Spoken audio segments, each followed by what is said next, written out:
Nissan Cabin Insurance and Real Estate has been serving the Maquoketa community since 1925. Chris and his staff are always welcoming to new or current clients for all their insurance and real estate needs.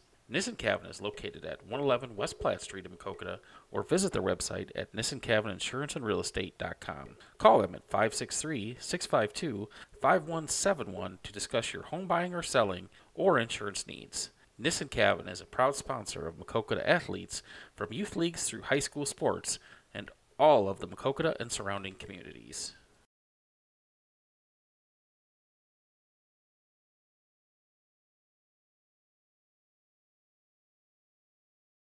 In the market for a new or used vehicle? Then make sure you get to Brad Deary Motors or Brad Deary Ford in Maquoketa, Iowa. Brad Deary is the home of the half-off vehicles and the area's largest selection of new and used vehicles.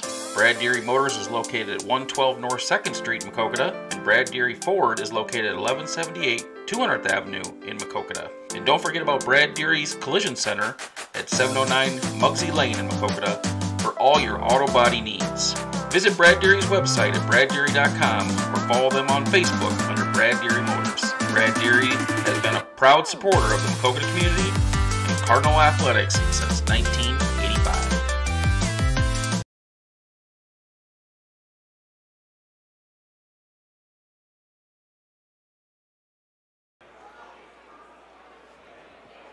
That's what it'll look like when it's zoomed out on TV.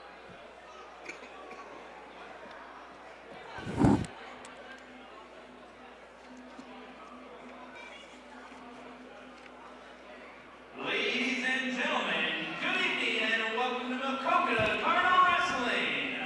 Tonight the Cardinals welcome the Mount Vernon Mustangs and the Vinton-Shellsburg Vikings. The Cardinals' next home meet will be on Thursday, January 30th, when they host Center Point Urbana, Marion, and South Tama. Our officials for our wrestling action this evening are Justin Eastman, Greg Gottschalk, and Aaron Clayton. And now let's meet the starting lineups for tonight's wrestling action.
for Maquoketa, Dixie Solomon.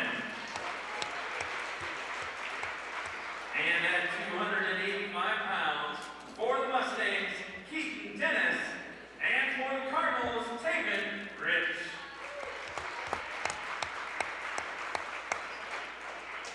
Ladies and gentlemen, at this time, please join our players and coaches in honoring America and celebrating its freedom and those who protect it. At Highway 61 Dry Cleaners, their staff is excited about the name change, and they would like to thank all of their loyal customers over the past 7 years. For a professional clean to keep you looking your best, it's Highway 61 Dry Cleaners in Maquoketa. Whether you need your favorite suit, dress, leather items, pillow cleaned, or alterations done, Highway 61 Dry Cleaners can complete the job. Convenient drop-off locations now include the Classy Closet in Bellevue, the Family Tree in DeWitt, Anderson Pharmacy of Preston, and Holly Supermarket in Wyoming. Need a tux? Highway 61 Dry Cleaners now offers tuxedo rentals. Their professional staff can match your specific color needs while saving you several trips out of town. So for exceptional service and convenience, stop by and see them at Highway 61 Dry Cleaners, 108 South Jones Avenue in Maquoketa, or call them at 563-652-3641.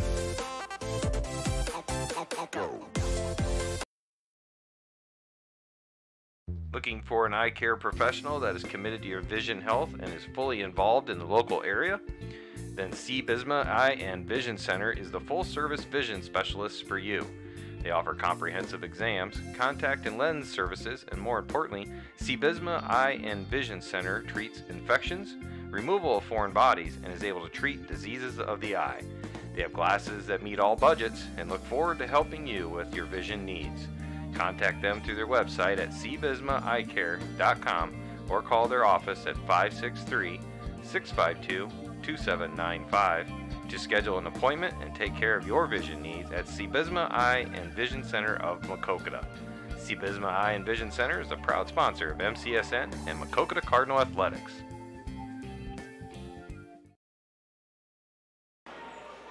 Yeah, welcome to the Maquoketa High School West Gym as tonight the triangular for varsity wrestling between Vinton-Shellsburg, Mount Vernon, and Maquoketa here in the home gym. Dale Scott will be joined tonight by Hall of Fame coach Jeff Tampier of commentary later on. As first off, we'll have Vinton-Shellsburg against Mount Vernon. And then after that, we'll have Maquoketa versus Vinton-Shellsburg, and then Maquoketa versus Mount Vernon to finish up. So for this first match between Mount Vernon and Vinton-Shellsburg, we'll just kind of let it play out, and then Coach Tampier will join us in a little while and get closer for Maquoketa to take the mat. And also after this first match, something special, the Maquoketa little cards will be introduced in between the matches, and that's always a special deal for them kids.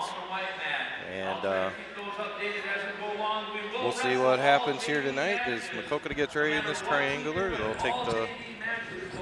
sit out here for the first match, and we'll just let it play out here on MCSN, and have a good evening.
Kane McHugh said about doing any wrestling this year?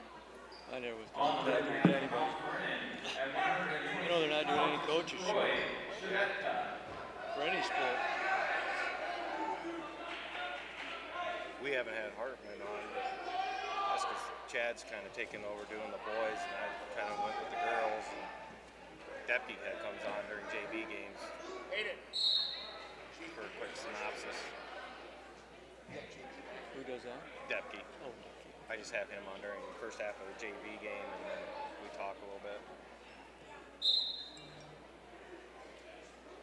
Well, they sure didn't get anything done against DeWitt on Tuesday night. They just couldn't get a basket, a layup. That's just the worst I've seen them play in 2 years.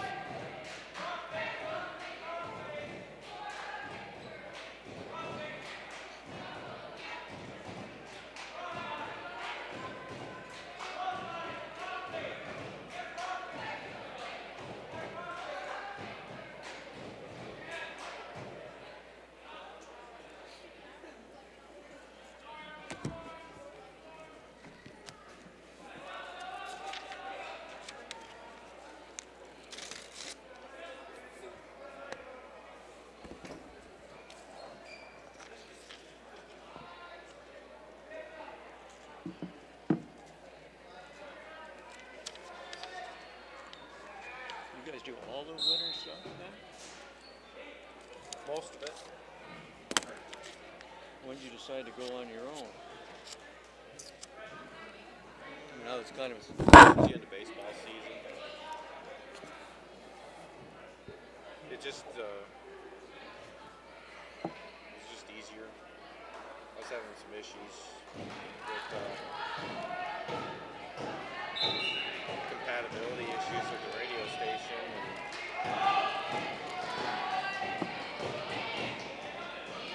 I just got pissed enough during the district game. I'm like, okay, I'm done.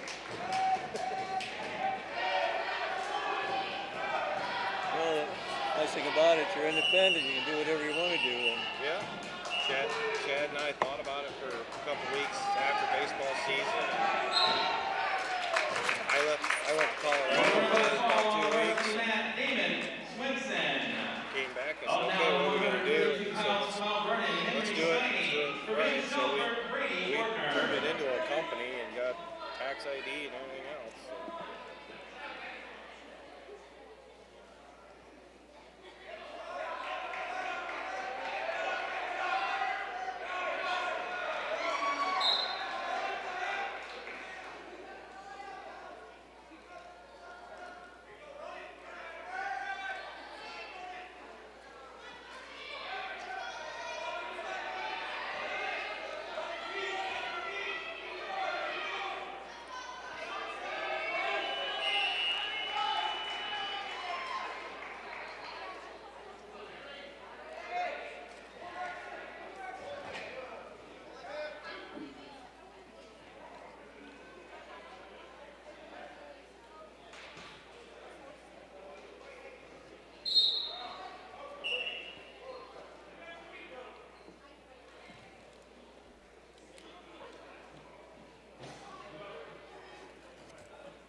Biggest reason we do it, like, we don't even pay ourselves to do it.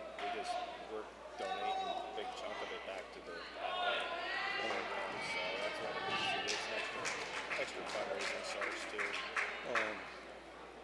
You know, Up now on the white mat at when Leighton 138 pounds for did the sports shows, did everything with the program, station manager, you couldn't ask for a nicer manager. No. On the white mat at 140 pounds, Steve Beerbauer. When I took that up, I tried to kind of emulate that as much as possible because, you know, I'm not there every day. On the white mat at 160 pounds from Mount Vernon, right up front. How long do they not do daily sports updates or anything? I told him 3-4 times, like, Dennis, if you need someone to do it, I will do it every day for you, but you don't even have to pay me. Just all I want is just say, like you do for Radio Iowa or ABC Sports, just say you're a local sports update from MCSN. Wouldn't do it. Would not do it. And I volunteer to do it for free. Well, it's like if it isn't his idea, you know, he's at the age now. He really ought to hang it up. I think anyway. They mispronounce the local names that have been community members for years. I got really doing some basketball games this winter though. Yeah. Kelly's not a bad announcer. No, I listened to him the other night. He was pretty good. Was he a former coach or what was he? I don't know anything about him. I don't either. I think he's a Preston guy. Well, even with like football season with Chris, you know, that was his first attempt trying. He wasn't horrible, but he wasn't great. But I went out of our way to help him at the visiting places, you know, kind of get him to learn, you know, the system of every different place.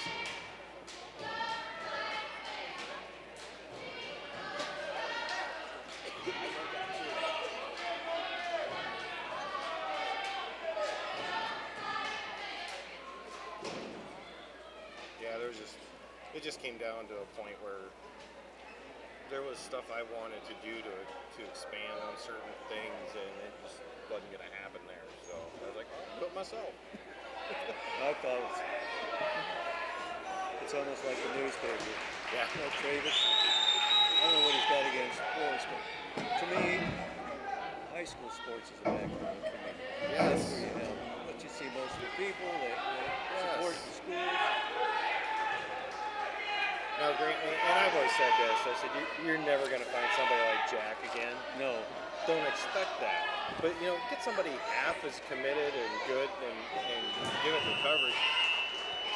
I mean, shoot, Jack used to put our damn T-ball write-ups in the paper when we were kids. I mean, I don't think he ever wrote a written word against anybody. no, he did not. You could have an 0-20 season, and he'd find something nice to say about the kids. Yep.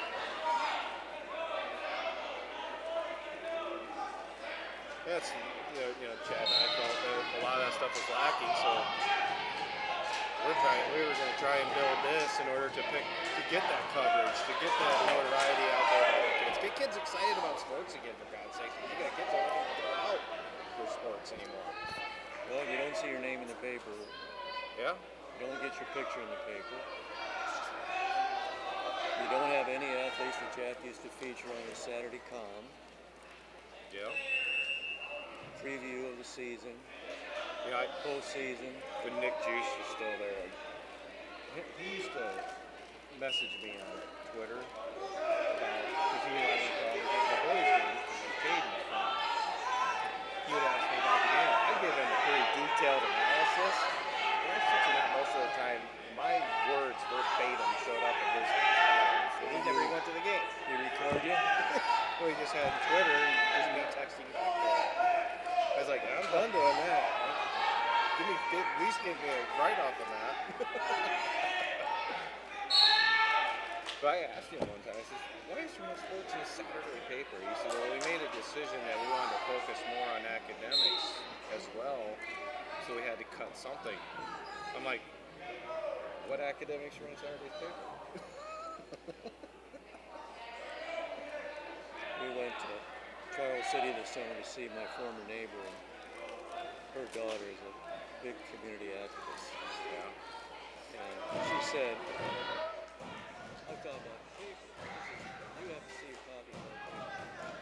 picked one up off the kitchen table, and I went through it, and I swear to God, I says, wow, this is a great Saturday paper. He says, no, this comes out every day in Charles City.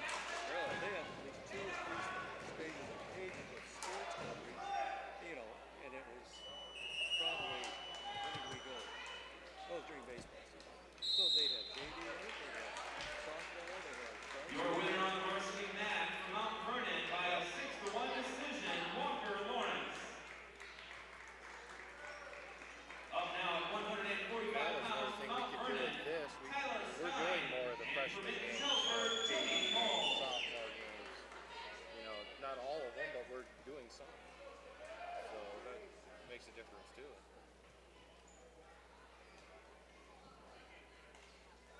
Updating the varsity team score after 3 matches. Our score is Vinton-Shellsburg 12, Mount Vernon 3 after 3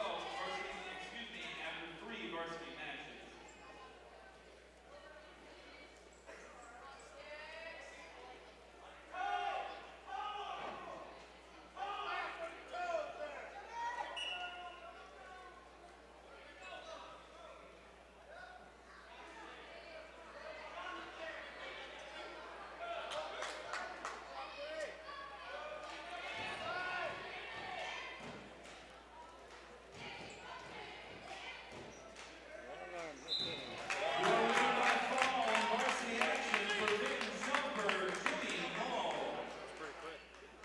Up now, we move to 152 pounds of varsity action for Mount Vernon, John Barnes, and for Vinton-Shellsburg, Curtis Erickson.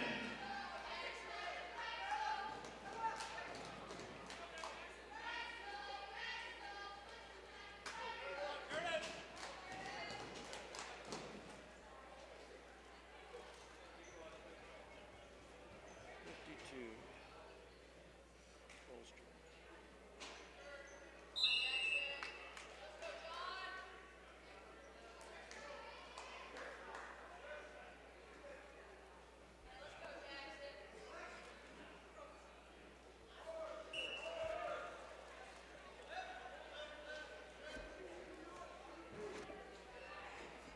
Biggest hurdle that we're trying to overcome is being able to go live with video.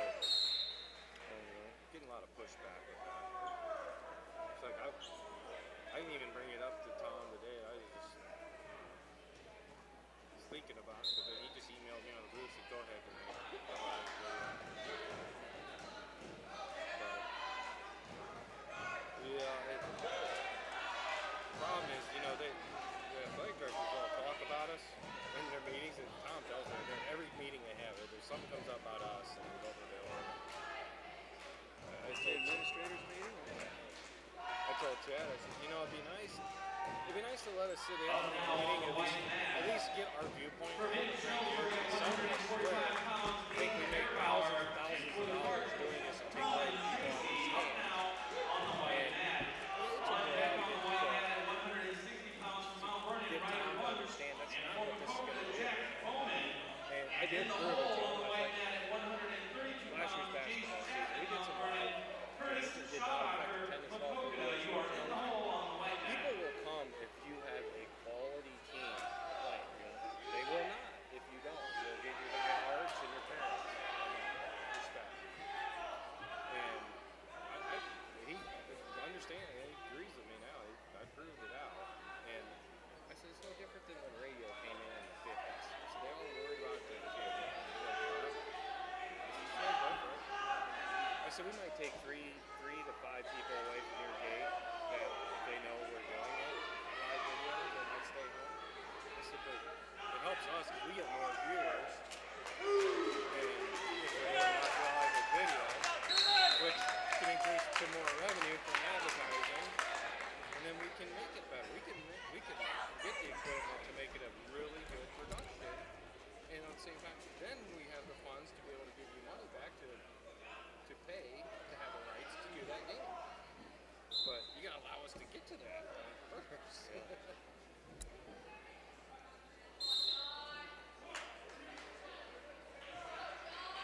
So,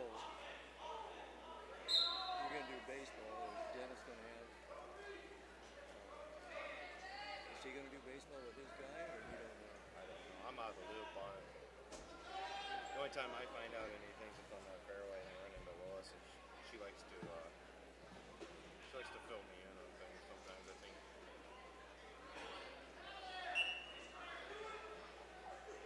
Well, she would know. Yep. And she would tell you. Yep. But I can just tell from how many basketball games they're doing that. This made a difference in that too. Because I had a point where they were only doing a couple games a year before I did it. I thought they were doing 7 each. But they're doing some other schools too, which is great. Yeah, I didn't want to go do that. I don't mind doing Bellevue Marquette just because I'm good friends with their athletic director, Isaac. I don't mind doing a few of their games, but other than that, I don't know the kids. I don't really care to go to another school and do it. I don't blame you either. North Cedar, which ball playing or whatever. I just want to do Maquoketa.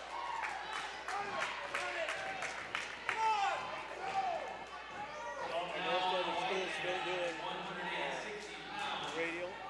And then, would you go to West Delaware? Yeah. Did they do radio or did they do radio?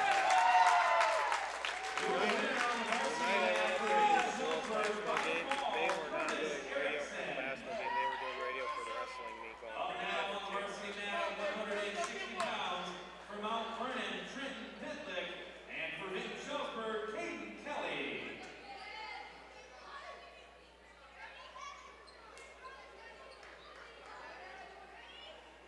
On deck on the white mat at 132 pounds, Jason Chapman, Mount Vernon, Curtis Shabak from Maquoketa. You're on deck on the white mat. In the hole on the white mat at 138 pounds for Mount Vernon, Hayden O'Brien.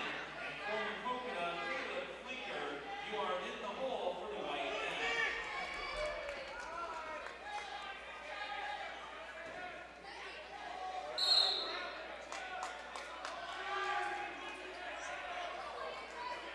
They're doing all JV matches right now.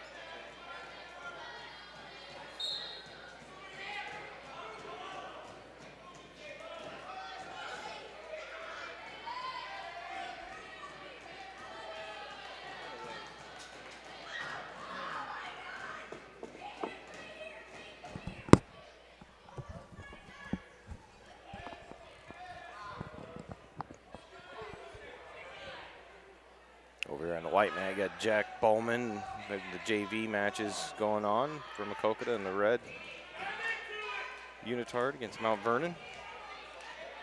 Jack trailing right now 2-1 in the first.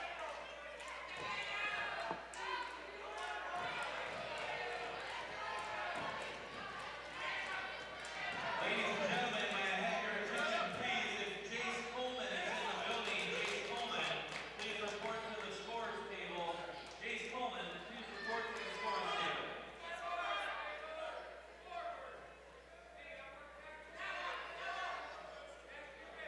Jack trailing now 4-1.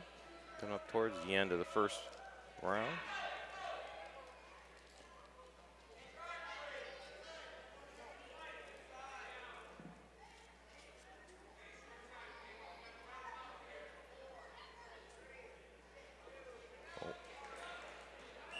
And Jack will be saved by the whistle to end round 1, trailing 4-1.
Jack to go down to a pin.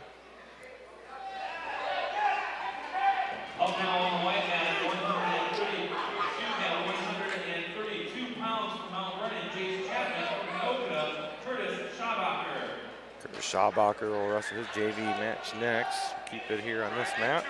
On deck on the white mat at 138 pounds, Caden O'Brien of Mount Vernon and Caleb Klinker. Maquoketa, you're on deck on the white mat. In the hole on the white mat at 145 pounds, Charles Dabney, Mount Vernon and Aiden Klaus, Maquoketa. You are in the hole for the white mat. Ladies and gentlemen, have your attention, please. We need all the Maquoketa Little Card wrestlers to please report to the tunnel under the weight room at this time.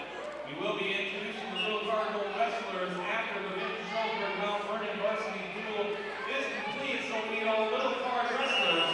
Please report to the tunnel under the weight room.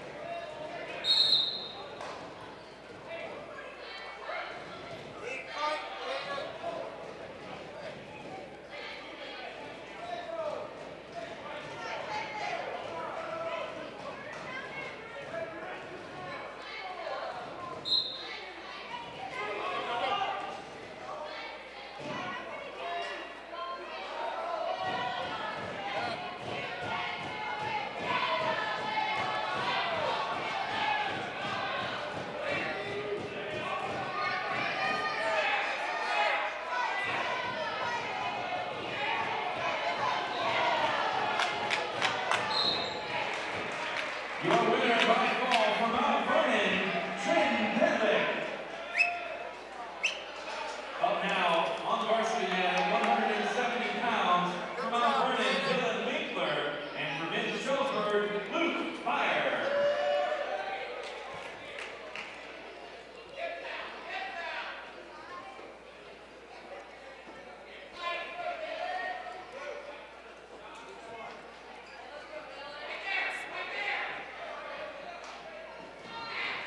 Scoring update on the varsity match. Mount Vernon 9 and Vinton-Shellsburg 24. That is our varsity score after 6 matches. Mount Vernon 9, Vinton-Shellsburg 24. Come on, Curtis, get off that leg.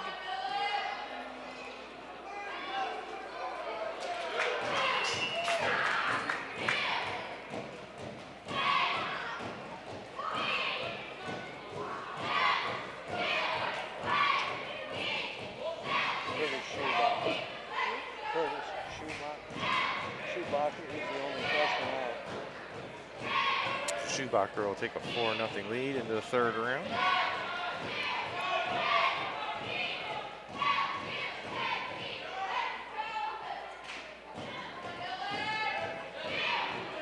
And this referee looked like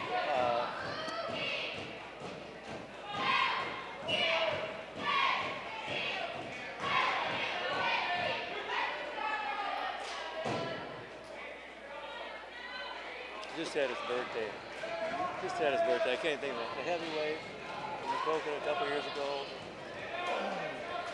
Gail's grandson, Trevor. The referee looks like Trevor. Oh, yeah, Trevor Bickford. Yeah, doesn't he a little bit? Curtis, don't let him out of that. Get out there, get out there, get off his leg. Did this kid wrestle in middle school? Yeah.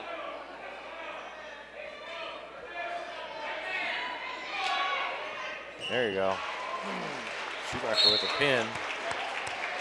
Picks up the win. At 138 pounds from Mount Vernon, Comes Caleb. and for Maquoketa, Caleb Klinker. Caleb Flanker for Maquoketa will wrestle next in JV. What? You're on deck for the white mat. In the hole for the white mat at 152 pounds from Mount Vernon, Carson Mudd, and for Maquoketa, Jacob Pawlowski.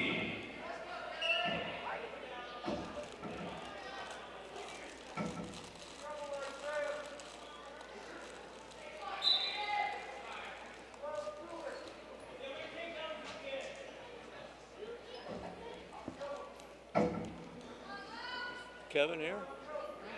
Is he? Kevin and Jan.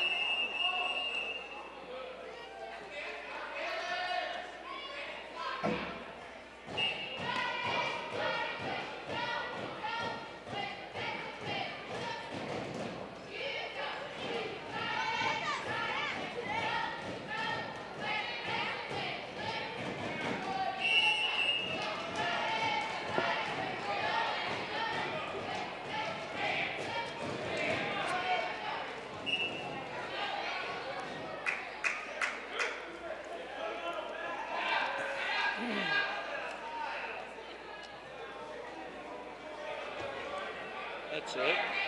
Turn your hips.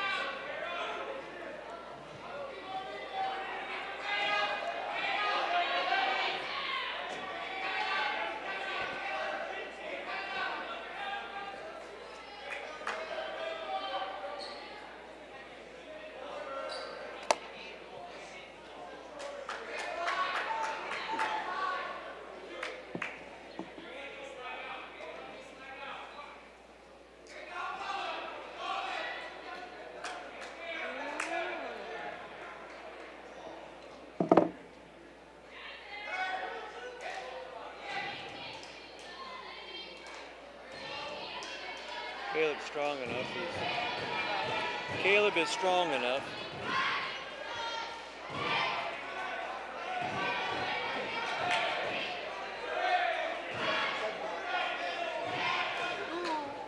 Hips up, hip heist.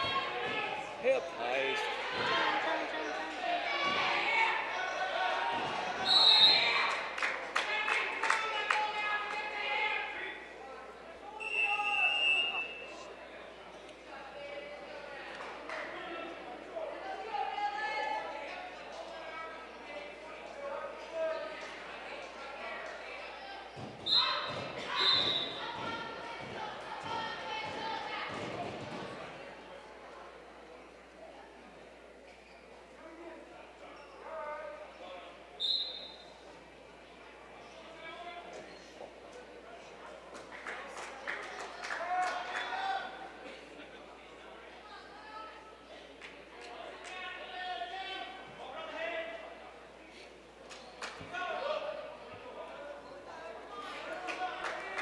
Tim Caleb will take a quick break here on MCSN.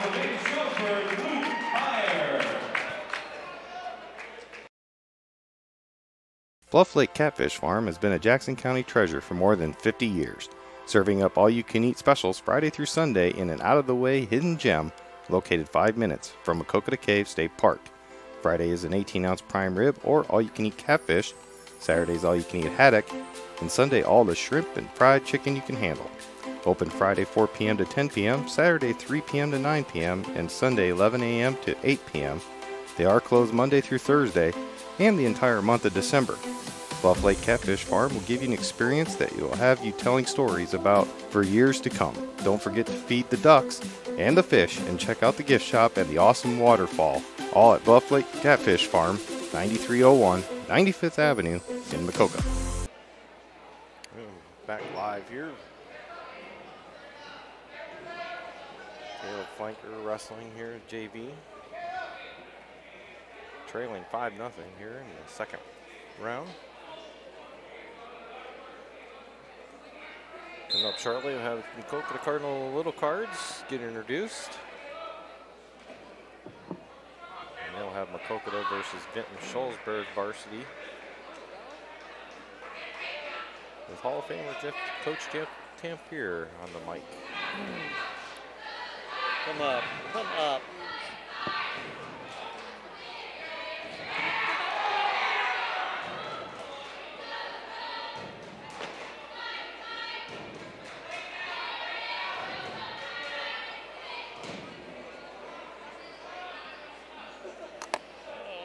Tell him to stay behind the arms.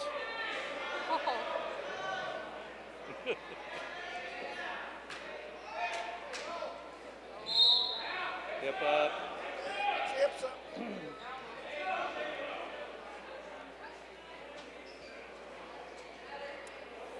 Don't give it to him. Oh my God.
Varsity. Have you heard anything? About the boys? Freshman lost by 3 and sophomore down at halftime by 10.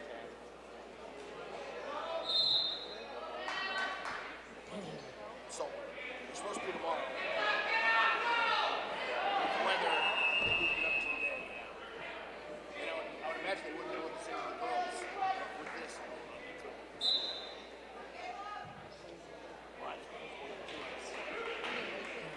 Well, yeah, certainly. They could have. Yeah, I don't know why they. Ladies and gentlemen, once again, we are looking for any of the Little Park wrestlers. Please report to the tunnel underneath the weight room, please. If we have any Little Park wrestlers here that have not yet reported, please report to the tunnel under the weight room. Get out there now.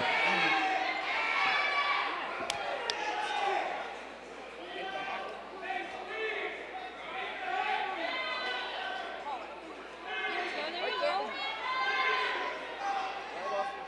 Push. Push.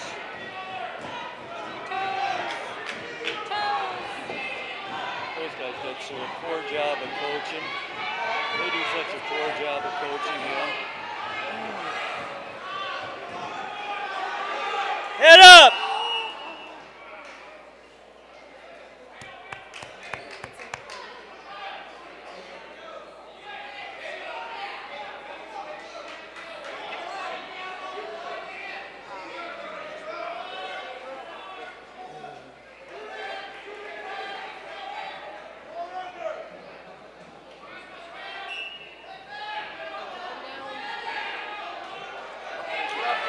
Come up. Give up one, don't give up two. Go get him, Caleb.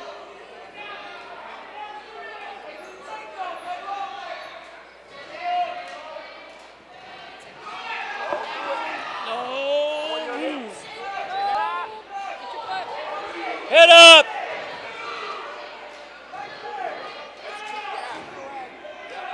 He's gonna win. Just hold him. Don't let him up.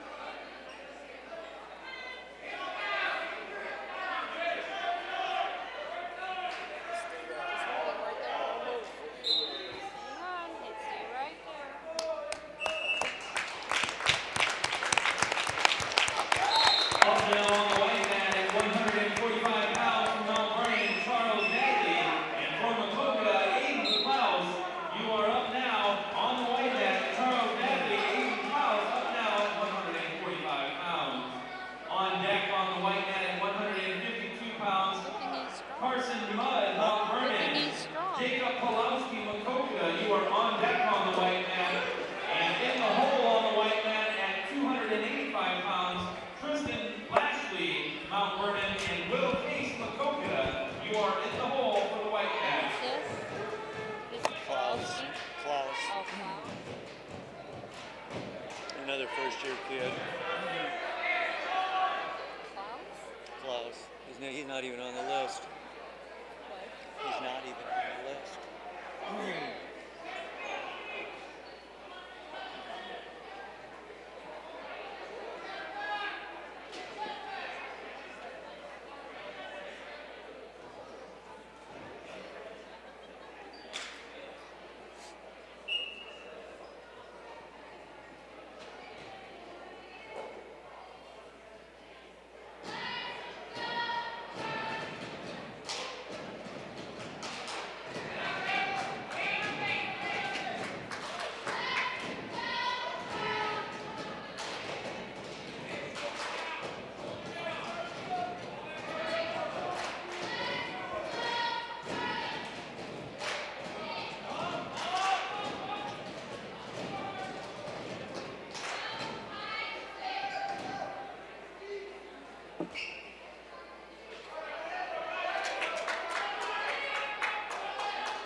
On now on the white mat, 152 pounds, Carson Mudd, Mount Vernon, Jacob Pulowski, Maquoketa.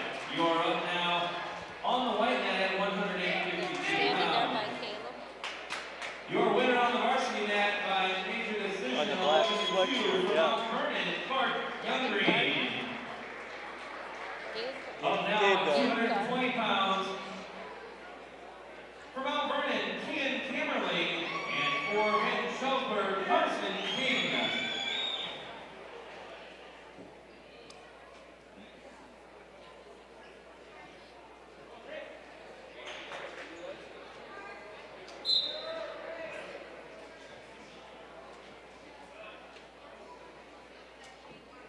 On deck on the white mat at 285 pounds, Tristan Lashley, Mount Vernon, Will Case, Maquoketa. You are on deck on the white mat, and in the hole on the white mat, our final JV match of the evening. At 160 pounds, Ryder Bunch for Mount Vernon, and for Maquoketa, Hunter Overstate.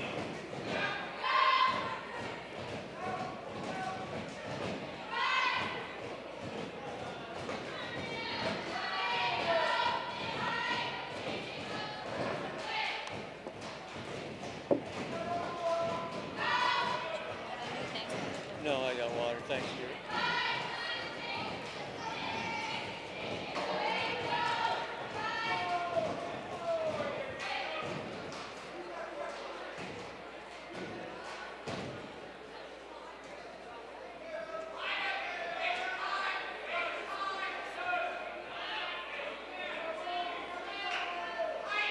Ladies and gentlemen, here's a varsity score update for our varsity match. Mount Vernon, after the wrestle matches, is at 19 points, and Vinton-Shellsburg is at 30 points. Currently on the varsity mat, our score, Mount Vernon 19, Vinton-Shellsburg 30.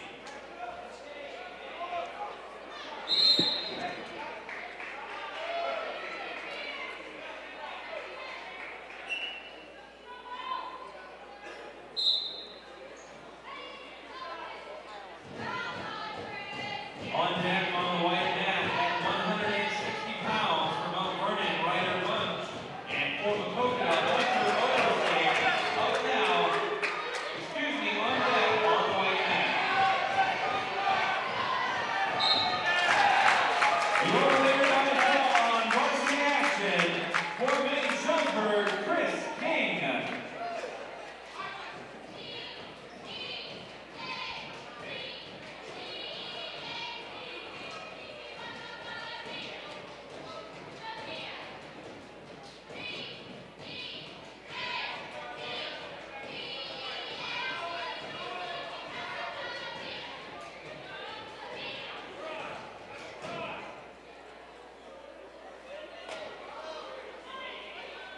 Oh, for Christ's sakes. Will. That's better.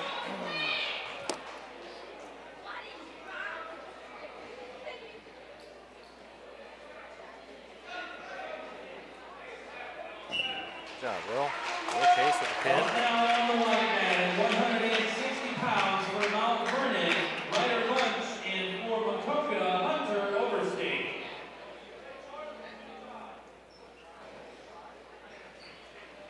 Can you hand me one of those green ones? Sure.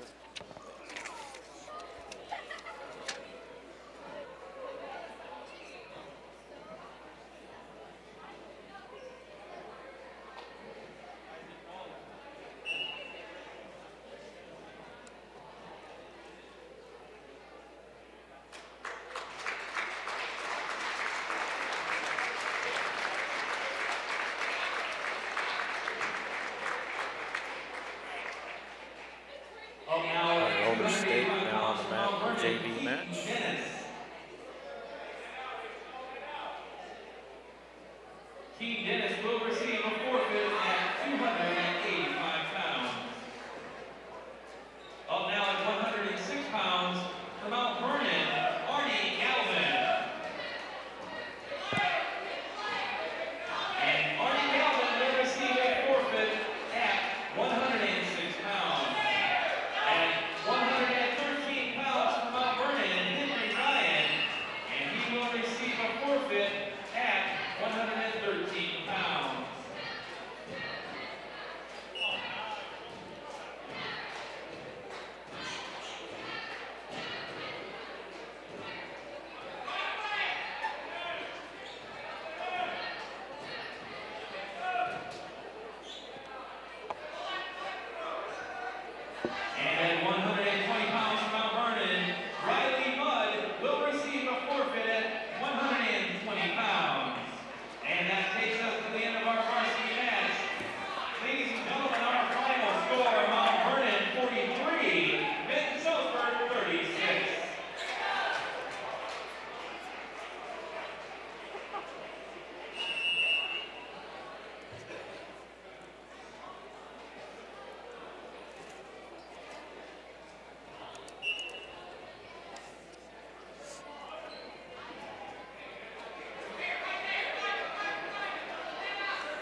on the right-hand side.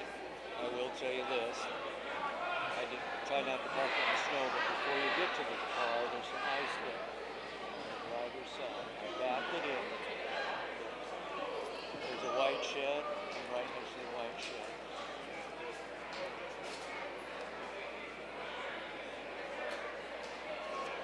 Come on, Hunter.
Ladies and gentlemen, at this time, prior to our next duel, which will be Vinton-Shellsburg against Maquoketa, we would like to take this opportunity to introduce you to the wrestling future of Maquoketa. Now we have with the our little card wrestling wrestling cards to program. introduce. At this time, I want to turn the mic over to Coach Bobby Kirk for the introduction of our little card wrestlers.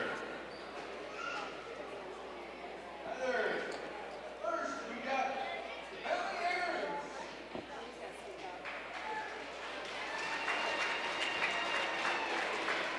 Alex Anderson. Brady Anderson. Jackson Arbery.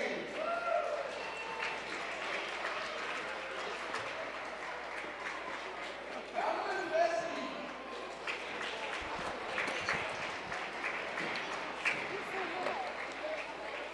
Hayden Pickford.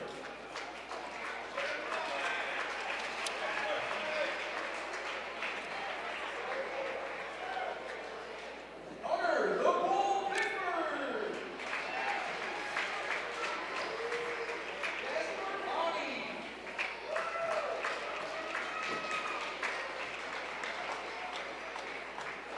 Hefty Sheckle.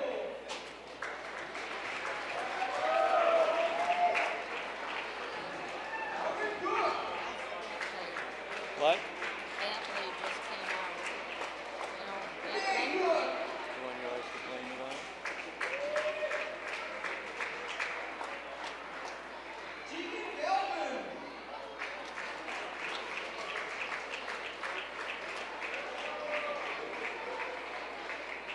Chase Kurtz.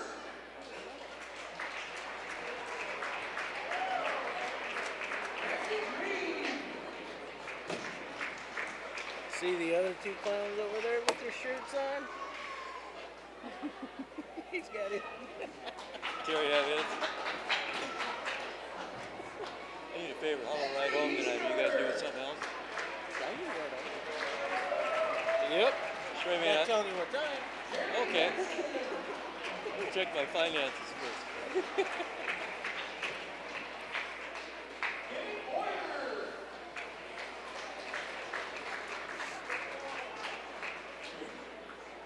Arkansas.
take one quick break and we'll come back for Maquoketa versus Vinton-Shellsburg varsity match coming up next on MCSN.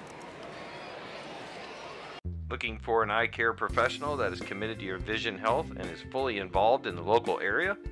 Then C. Bisma Eye and Vision Center is the full-service vision specialist for you. They offer comprehensive exams, contact and lens services, and more importantly, C. Bisma Eye and Vision Center treats infections, removal of foreign bodies, and is able to treat diseases of the eye. They have glasses that meet all budgets and look forward to helping you with your vision needs. Contact them through their website at cbismaeyecare.com or call their office at 563-652-2795 to schedule an appointment and take care of your vision needs at C. Bisma Eye and Vision Center of Maquoketa. C. Bisma Eye and Vision Center is a proud sponsor of MCSN and Maquoketa Cardinal Athletics.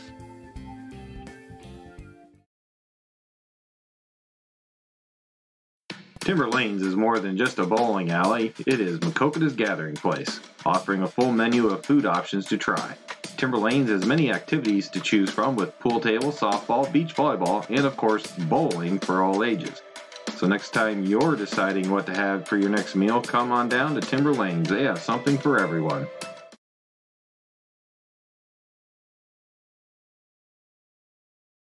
Okay, welcome to the Maquoketa High School gym here for first of two here from Maquoketa. The first one will be against Vinton-Shellsburg, and I'm joined now, Dale Scott, the host, I guess I'll be tonight, and joined by the play-by-play of Maquoketa wrestling staff, Hall of Famer, Coach Jeff Danbury. Welcome, Coach. Thank you, welcome. So we got first up, Vinton-Shellsburg wrestlers, and I don't know too much about them, and what do you know about them? Well, just what we saw in the last match. They lost a 43-36 by Mount Vernon. They seem to be a more balanced team up and down the lineup with older kids, where Mount Vernon had some freshman wrestlers, but they both seem to be a pretty good program. I mean, when you're in the WAMAC, you're talking wrestling. If you get to the conference tournament up in West Delaware the first weekend in February, you're going to see some outstanding wrestlers. In fact, I think West Delaware has currently ranked 1 and maybe Independence is maybe 2 or 3. So those are two of the biggest contenders. Right now there's no action out on the mat. We're getting the coin toss. The captains are out there, and the coaches and the 3 officials. I think most people do follow Maquoketa wrestling. You know, the 2 names that stick out, Taven Rich, Abe Mickle, but Cardinals also have some other stellar wrestlers behind them too. You know, those are our 2 returning state qualifiers. Taven was 3rd last year, and he had his first loss last weekend up in West Delaware, the number 3 ranked kid in the state. So we might have got notched down. We're going to have our first match here at 132 from Maquoketa. It's going to be Ivan Martin, and for the Vinton Vikings, Brady Ortner. Not quite yet. No, got we didn't get the ankle bands on them, so we know who they are. We got to band them.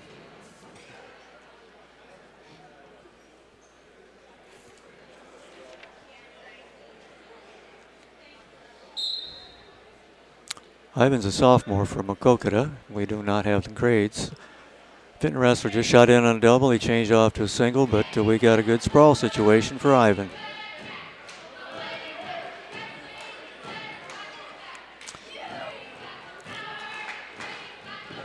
Vinton wrestler definitely improved going to his feet, but and there's a takedown.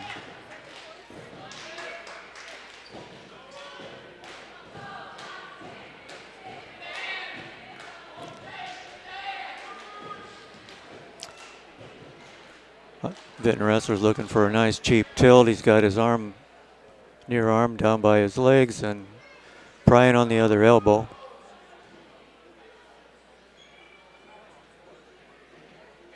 He can't score there, but he can pull him back in, which he just did. We're out of bounds. Scores 2-0, Vinton. Ortner over Martin of Maquoketa.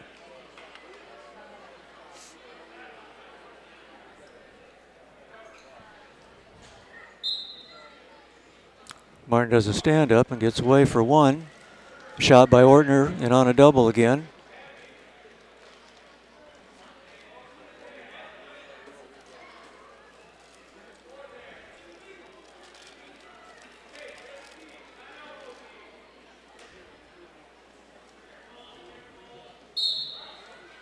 Vinton wrestler attempted a throw by, but wasn't effective on Ivan.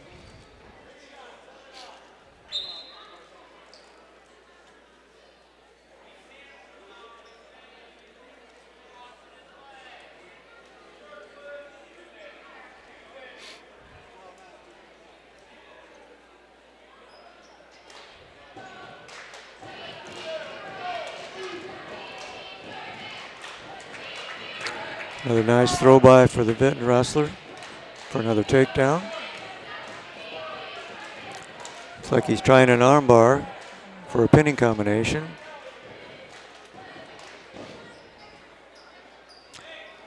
And he slips in the legs.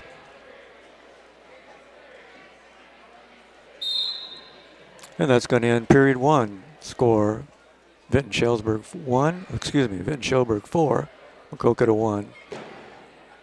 Vinton just choose to defer to the next period. Martin's looking at the bench and he's going to go on his feet.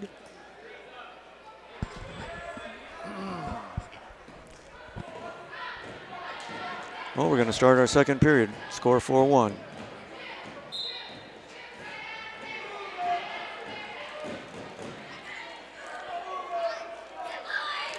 Granby roll, and he does a nice one. He's going to get a reversal.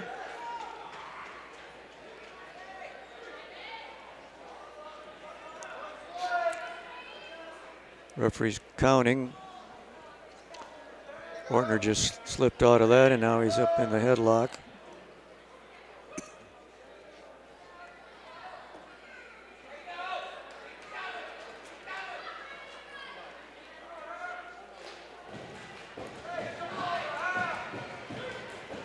Picked up 3 near fall for that situation.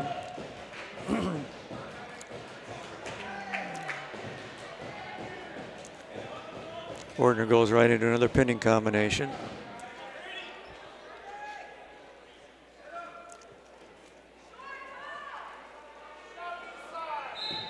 And there's a fall for Vinton.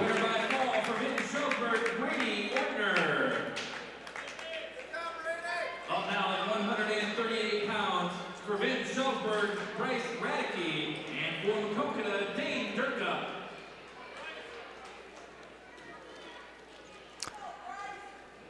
.138, Dane Durka from Maquoketa is another sophomore, and Radicke, I do not know his age, and grade level.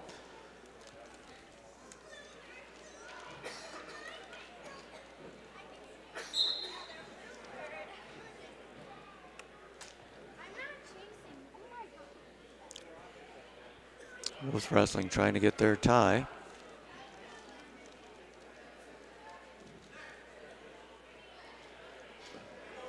Snap down by Radicke.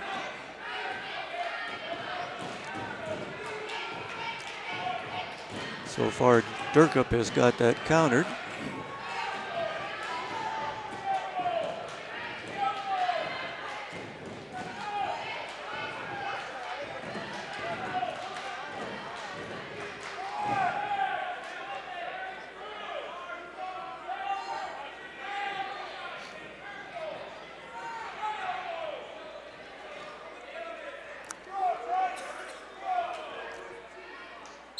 And they're going to get out of bounds. No one scored. Nice counter wrestling.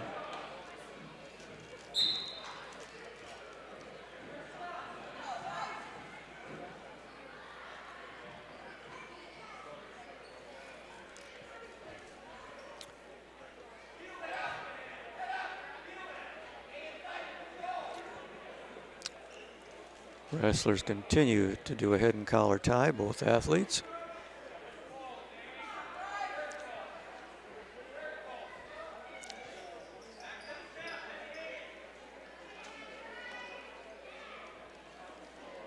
Durkup did a single leg shot. Radicke has countered that.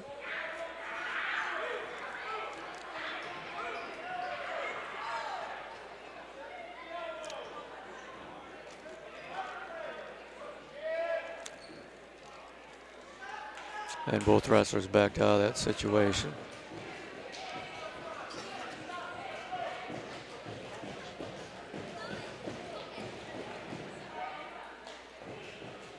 We're going to end this period scoreless. Both wrestlers could not generate any kind of attack, so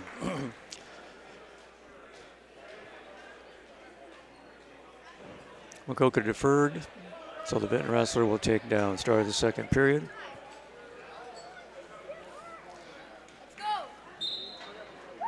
Attempted switch by Radicki.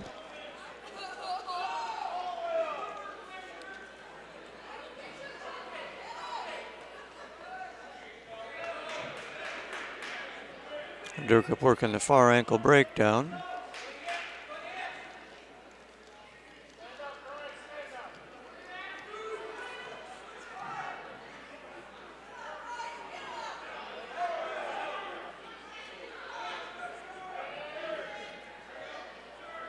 We got one escape, Vinton.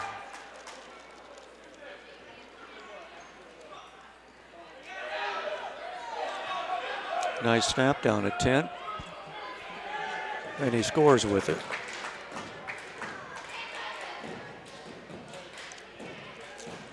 Vinton gets the escape and the takedown for a 3-0 lead. Attempted stand-up by Durkup. They're out of bounds. Got a minute and 2 seconds left in the second period. Vinton ahead 3-0, and Vinton is on top. Stand-up attempt is countered.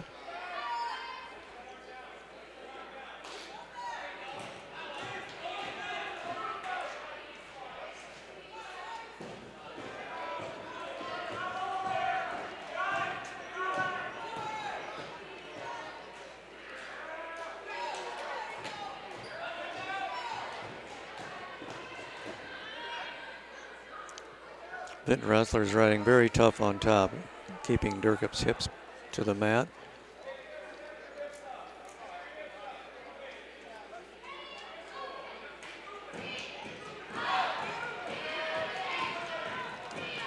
Durkup is up to his feet if he can face him, but he's taken right down back to the mat.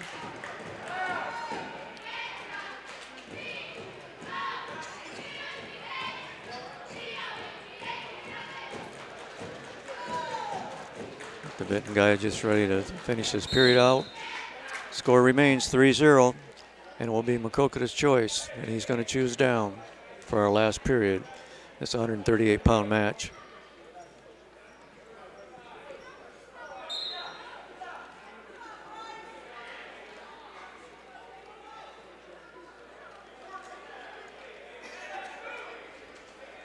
Deep waist ride by Radicki of Vinton. And a wrist picked.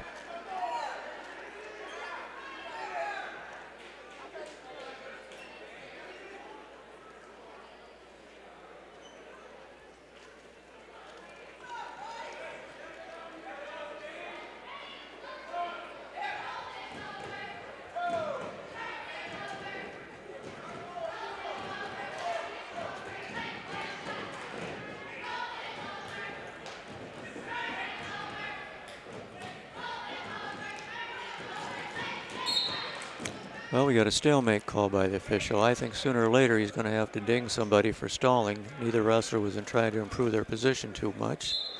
There's a stand-up attempt by Durkup, countered.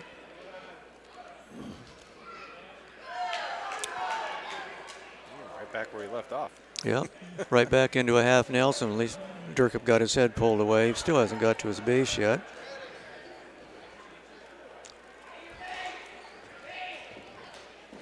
There's no moves that wrestlers can do if they're flat on their belly. We'll see what happens here. We got 45 seconds left in this period. Durkup needs to get a scoring position. Looks like Radicki's working to get that far side cradle. Durkup broke it. We're under 30 now.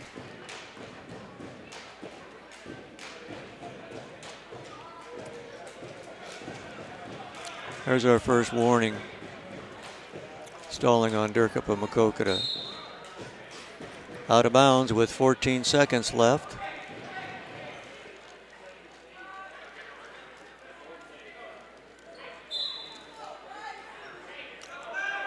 sit-up attempt by Durkup.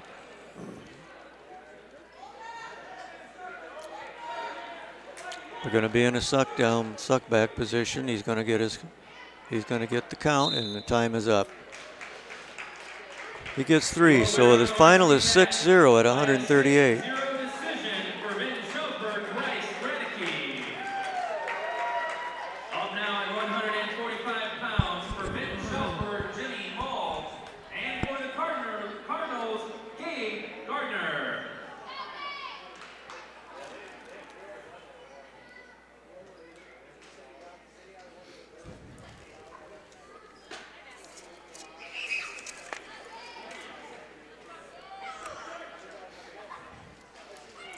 Mole and Gardner shake hands, and we're started that quick takedown, quick double leg takedown by Mole of Vinton-Shellsburg. Intentional release for 1.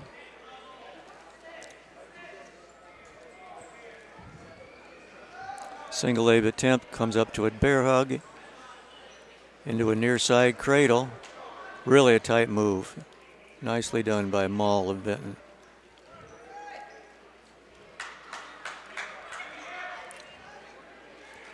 Gardner attempts a high bridge.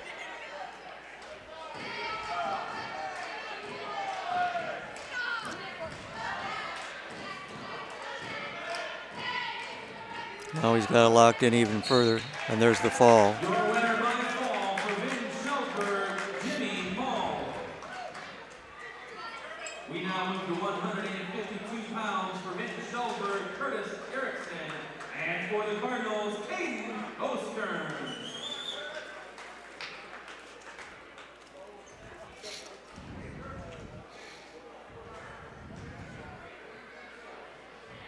I think these next couple of matches, Maquoketa has to stop the bleed and score some team points. We have Caden Ostern, 152, and Curtis Erickson.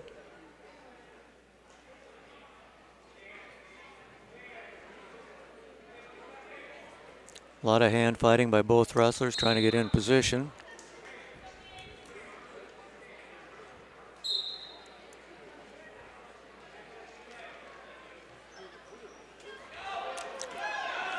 Nice move for a setup. Use the boot scoot to get into that leg, and he's got on a single. If he can just finish it. Ankle's picked up. He goes to his head. I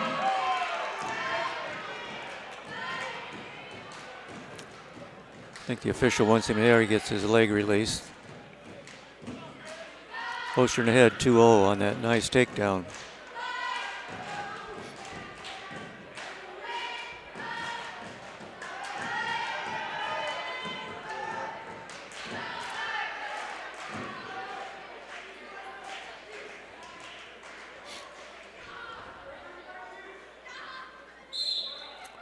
Well, he went out of bounds. I don't think Ostern knew where he was, but that was a good move and a good tilt action. So we'll see if he continues to work that move later on in the match.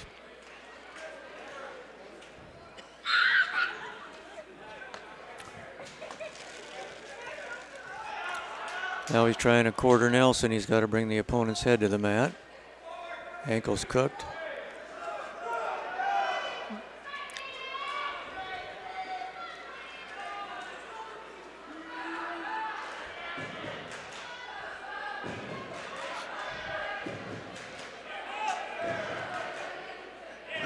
We got a point for an escape by the Vinton wrestler.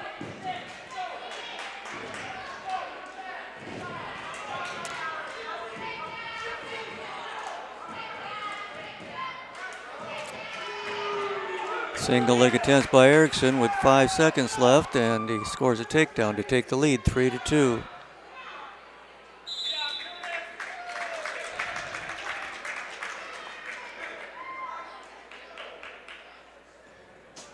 Maquoketa will defer his choice to the third period. Vinton will start down in the second. Scores 3-2 Vinton. Erickson leading Ostern.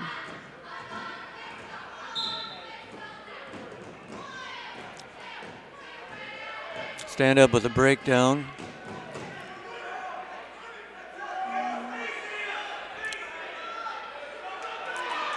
It's like a Brand's half is what Maquoketa calls it. He's got him in a bad position. He keeps his head up, and we got a fall for Maquoketa. They said they need to get on the board. That gets them on the board. Yes, it does. Got a couple matches yet to make up. But Ocean with Maquoketa's first win of the night, and by a fall.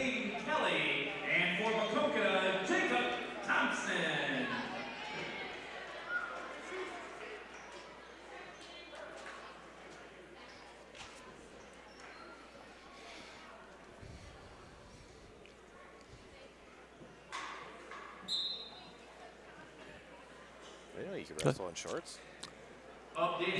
Well, he must have left something at home. I don't know. Normally they don't do it, but other teams have picked up that style. So ankle pick by Jacob Thompson, goes right into a half Nelson. At least he's attempting a half. He gets onto the outside, and that's a little better position for him. Just sanked in the tighter half. We got a second fall for the Cardinals. Jacob Thompson winning by a fall at 160. Well, the shorts didn't work. No, what can I say? Thompson nearly put his moves on him.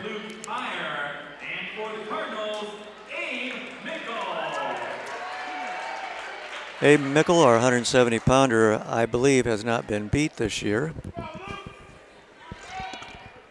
except in that tough Independence tournament that was 32. A lot of teams outside of Iowa.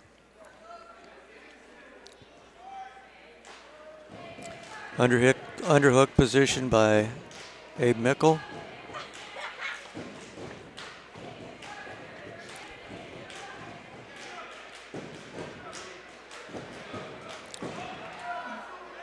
Inside trip attempt by Mickle, and they're going to be out of bounds.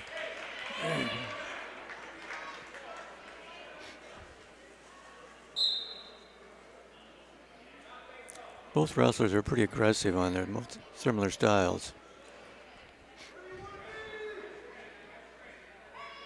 Mickle choosing to do, there's a nice high crotch attempt. Cuts across for two by Mickle, takedown.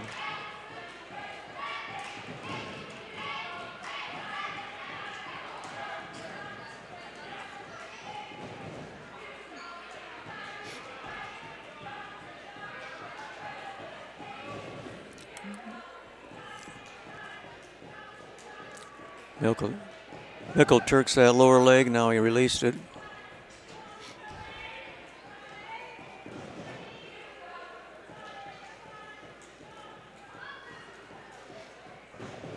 Appears he, yep, he did. He started an armbar on the opposite side, went to a suck back. Referee's giving him the count. He has to adjust. 30 seconds left in the period. And he gets a fall.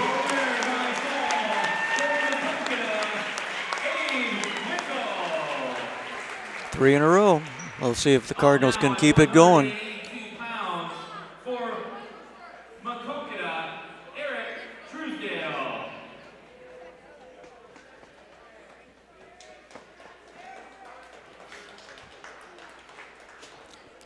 I believe Eric is a forfeit. Must mean Liam Onham is moving up. For Vinton-Shellsburg, Caleb Rouse. And for the Cardinals, Liam Onham.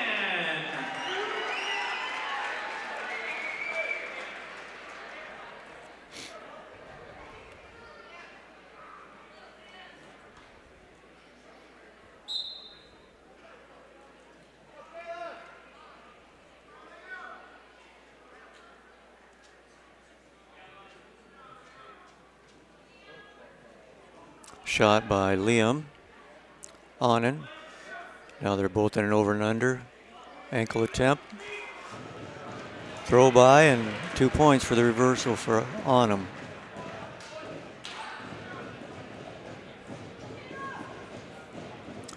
Goes immediately to a wrist ride. Armbar attempt by Onham.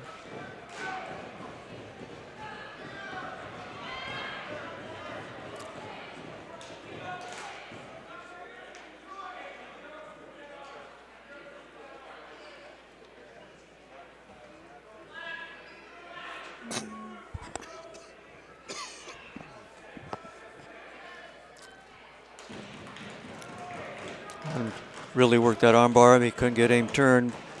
Rouse tries a Granby roll, but Onum countered him with the roll through.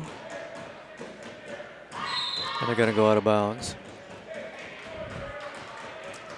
Right now, if I had to vote for most improved wrestler in Maquoketa's wrestling team, it would be Liam Onum.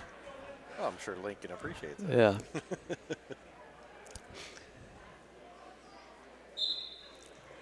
Nice breakdown by Onum. He hasn't let Roush even build a base so far this first period. 35 seconds left. Well, Liam definitely has that no fear attitude, Yeah, which I'm and sure helps out immensely. I was going to say, here comes Liam's favorite move, but he lost the ankle, so he had to give it up and get back behind the hips for this guy.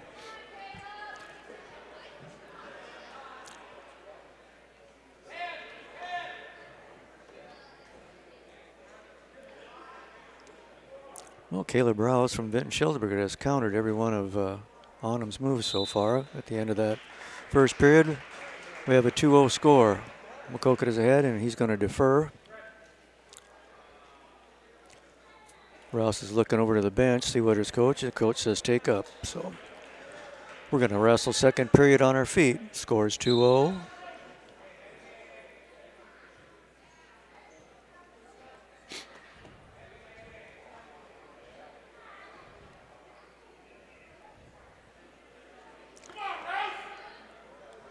I know Liam's been working on an ankle pick. We'll see if it. Oh, another throw by again. He's right in good position. 2 takedown, and he's got some near fall points counting. We're going to get 2 more. Rouse countered that move and saved himself.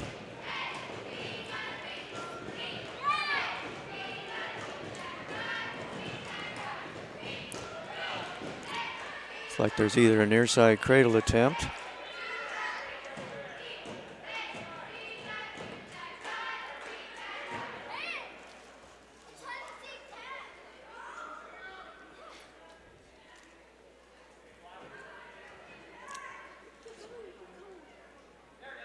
Armbar attempt.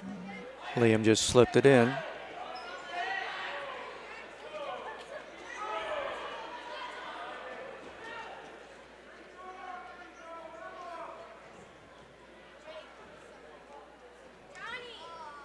Rouse is back up to his base. We have stalling on red.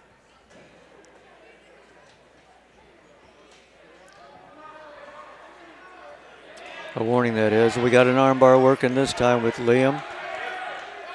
He's getting the count. A pin here would really help us out for the upcoming lower weights.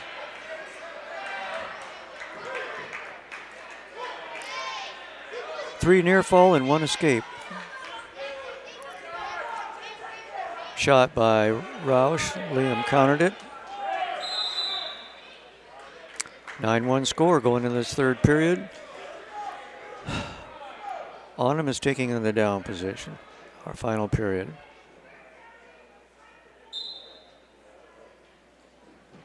Liam does a knee slide up to his feet.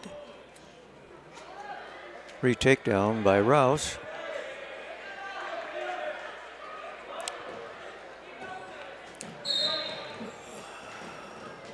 Potentially dangerous. The official must break that hold going against the knee joint. So we're going to go right back into that starting position. Stand up quick escape by Onum. Moves the score to 10-1.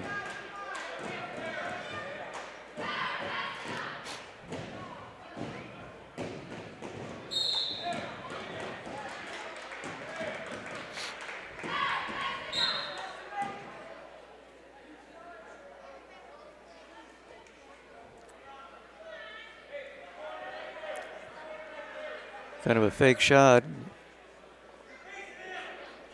Roush sprawled and Liam waited and went behind his hips for a 2-point takedown.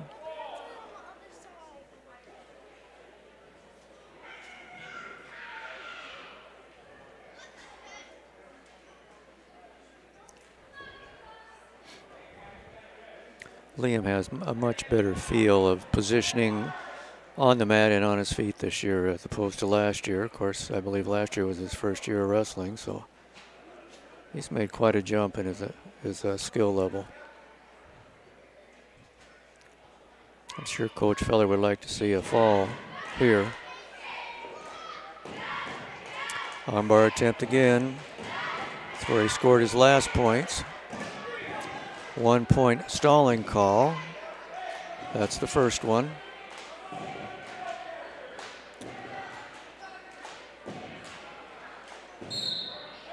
And they go out of bounds with 20 seconds left.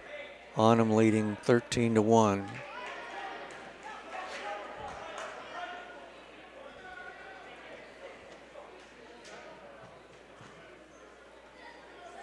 We're going to have an intentional release.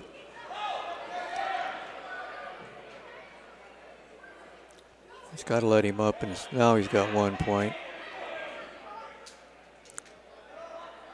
Shot by Onum, and we have 7 seconds left. 13-2 is the score, 7 seconds left. There's an attempt shot. That ends it. We got a major decision by Liam Onum.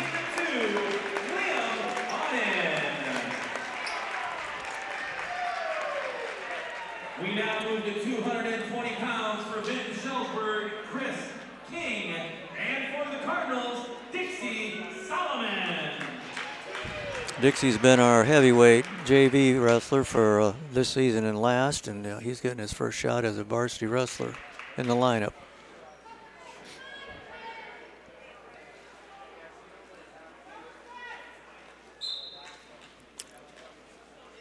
He's trained very hard to get to that nice double leg takedown. That's what he does in the room.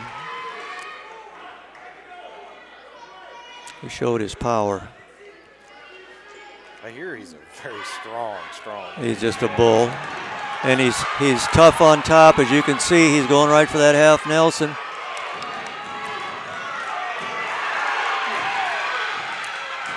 got the crowd amped up. He's one of the team favorites, I'll tell you. What a great, hard-working kid.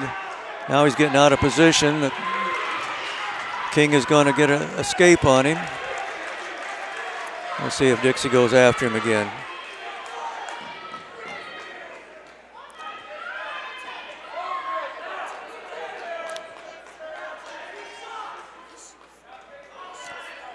Little foot fake action by both wrestlers. Not anything real serious going on yet. Another shot by Dixie. King countered with the front headlock position. Oh, Dixie countered that with a front headlock. He's got to get him in. Turn him, lay him flat. Nope, he just left that arm grow. The kid's going to counter him by getting his head out. 2-point reversal, but we picked up a takedown and near fall points. 9-3 is our score. Under 30 seconds in this first period. Looks like King is attempting to do a cradle on Dixie Solomon.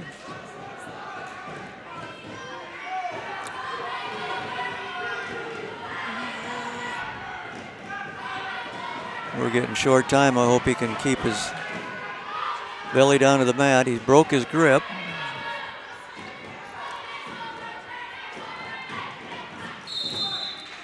Dixie's like trying to cradle a bowling ball as big as he is and as strong as his thighs are. King is going to defer. We're in our second period. 9-3, Dixie's taken down.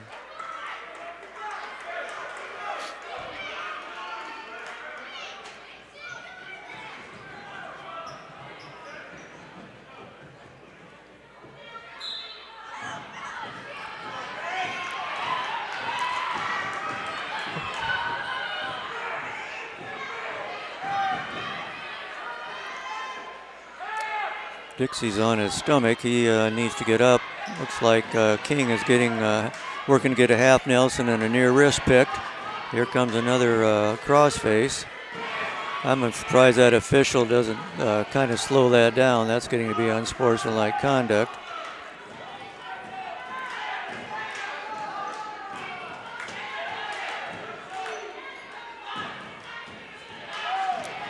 Now Dixie returned his base if he can get his arms free.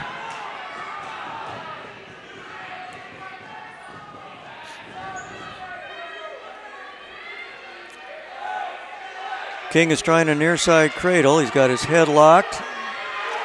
Dixie pops his head up. Get your arm through. There we go. We got an escape. Shot by King. Dixie's in an over and under there. King tries a headlock. Dixie counters a headlock for 2 more.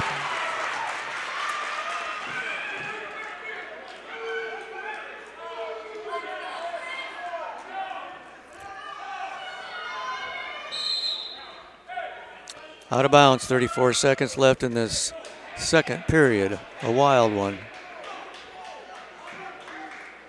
The energy sure ramped up when this match started. You know, one thing he's been wrestling a lot of JV, and he does pin a lot of JV kids. We'll see if he's got enough gas in his tank to finish out this second period, and in that last period, it'll be his choice.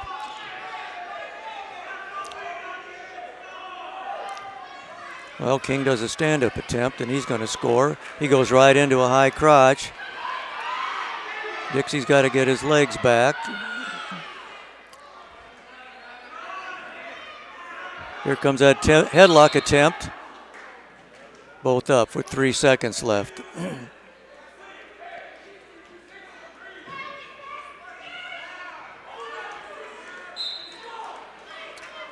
There's not going to be any scoring now.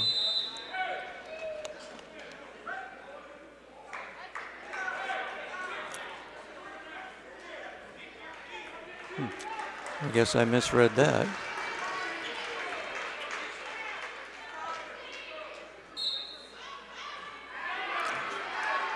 Got a breakdown by Dixie Solomon of Maquoketa against King of Vinton-Shellsburg.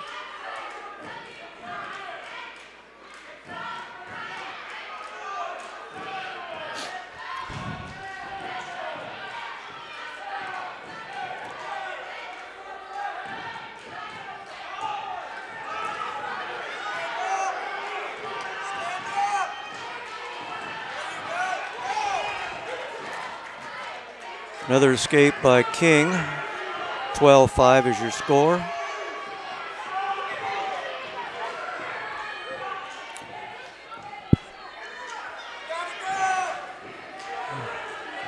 King has got to go for something big. A shot, Dixie counters. He's got King on his back. And there's a fall.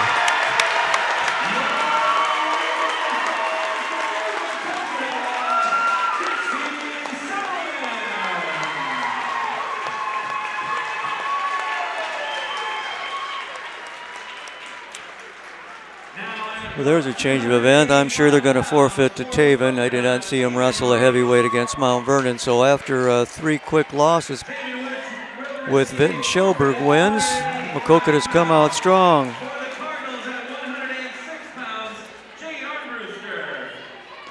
We're going to jump right into 106.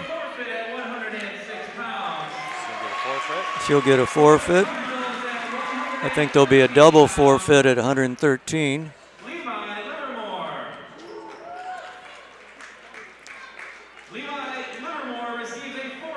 Well, he's going to forfeit as well. I thought I said earlier we're going to move him up.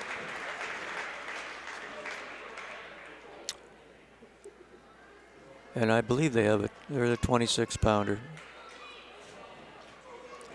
Lily Lamont. Up now at 120 pounds for Vinton-Shellsburg, Lily Lamont receives a forfeit.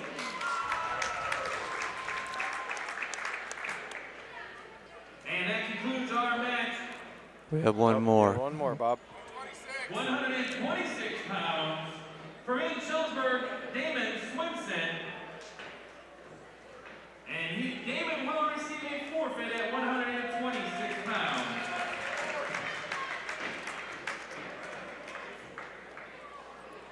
So what was it, 52-27? 27 Vinton scored. They had 2 forfeit wins and 2 falls and a standard decision. We'll take a Good win for the Cardinals. We'll take commercial break and be back for Maquoketa versus Mount Vernon. You're watching Maquoketa Cardinal Wrestling on MCSN. Smiles on Main, a distinguished dental care provider, conveniently located in Maquoketa, Iowa. At Smiles on Main, we have a special interest in your dental health. Dr. Salvador, Buddy Atienza, Dr. Abby Giel, and their highly qualified team of professionals will work with you to create an individualized treatment plan specifically designed to address your unique needs. Nothing exudes beauty and confidence like a bright, vibrant smile. And at Smiles on Main, we believe that everyone deserves to experience life-altering benefits of a radiant, healthy smile. Smiles on Main is located at 119 South Main Street, Suite 1 in Maquoketa, Iowa. Schedule an appointment with Smiles on Main at 563-652-4133. If you're looking for an old school cut, then Dan's Barbershop is just what you're looking for. No fancy frills, just a low-cost cut with old-time barbershop charm. Stop in and experience the social time that is lacking in this modern world. Dan's Barbershop is open Tuesday through Friday, 8 a.m. to 5 p.m. and on Saturday, 7 a.m. to noon. Located at 301 North Main Street in Maquoketa, Iowa. And speaking of Saturdays, bring your cup of coffee and enjoy a free donut on Saturday morning, as the main topic of conversation is usually centered around Maquoketa athletics. Dan's Barbershop is a proud sponsor of MCSN, and Dan says, "Let's go Cardinals!" The Timber Center is open and available for all to celebrate your important events. From weddings, graduations, anniversaries, celebration of life, it has space to accommodate up to 500 guests. No event too big or too small, so call Sam at 563-652-5882 to book your event today.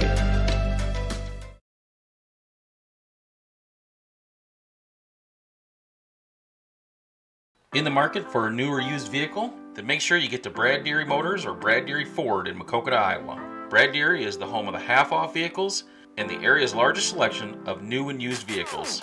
Brad Deary Motors is located at 112 North 2nd Street in Maquoketa, and Brad Deary Ford is located at 1178 200th Avenue in Maquoketa. And don't forget about Brad Deary's Collision Center at 709 Muggsy Lane in Maquoketa for all your auto body needs.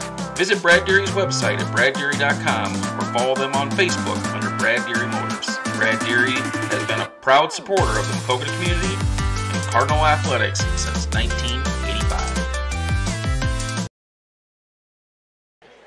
Back here at the high school gym, the Maquoketa Cardinal Wrestlers varsity team just finished up a 52-27 victory over Vinton-Shellsburg. Dale Scott, along with head Hall of Famer Coach Tampier. And Coach, it didn't start out too well there at the beginning, but once you said they better get going, they didn't stop after they got going either.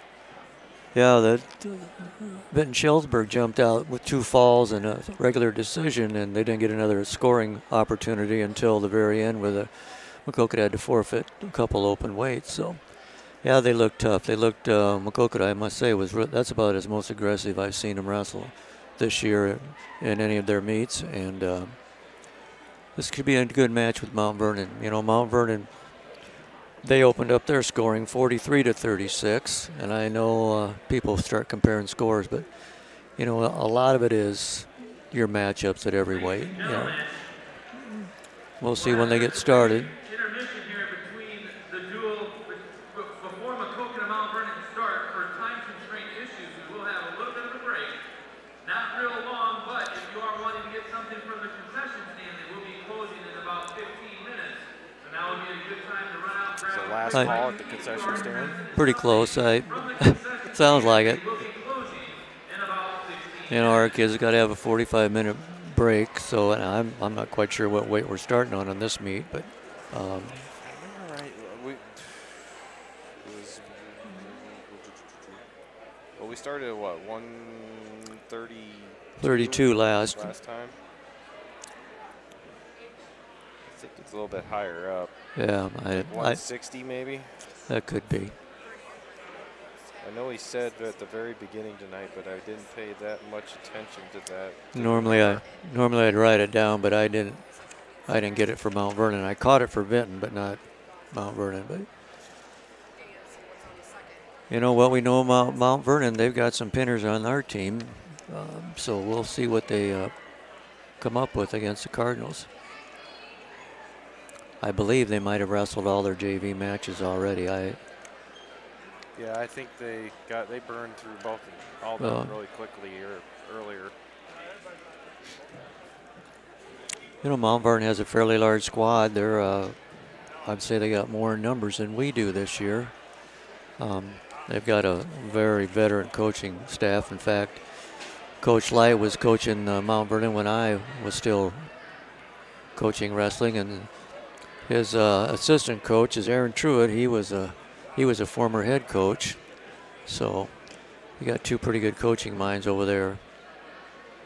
Last year, Mount Vernon was just tougher than nails with their senior lineup that they had, and had several state qualifiers go. Yeah, I don't miss Paul Ryan.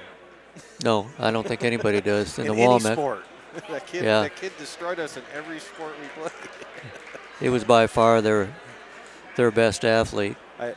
Me and their athletic director, Matt Teedy, we have a going thing. I said, how many Ryans are left every time I see them? It's like how many lights are left in in Lisbon, and I think they've now we got about third generation of wrestlers. Yep. It's funny how around here that's kind of the case, depending on you know Cascade. You know you get the same last names every time you play them on certain things, and it's just crazy how that. When I look back at West Dubuque's lineup and Cascade lineups, as you mentioned, Dale, there's generation wrestlers coming out of West Dubuque.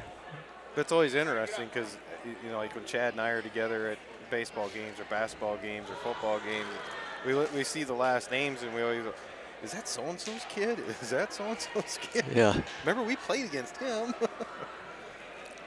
It's funny. It is kind of blows my mind at how common that is, especially in this area. We must like staying around here. I've heard parents talk that they weren't wrestling fans when their son started, and by the time they graduated, they were a big fan. Even followed the Cardinals after their sons graduated. We got several alumni over there I see in the crowd that have wrestled in the old gym, what we call it. I did run into Kent Falsang, had a short conversation with him before the match. He shows up every now and then. Yeah, he's one of the returners. I tell you, when you know you're getting old is I coach some of these dads in high school, and now their sons are wrestling for Maquoketa. So I was going to say, one of your former wrestlers across the way, he seems like he's kind of mellowed out this year. Mr. Mickle over there, Matt. I've seen him go ballistic in that front row, you know, especially when Abe's wrestling, but he seemed rather relaxed tonight. That's a good sign. You know, I know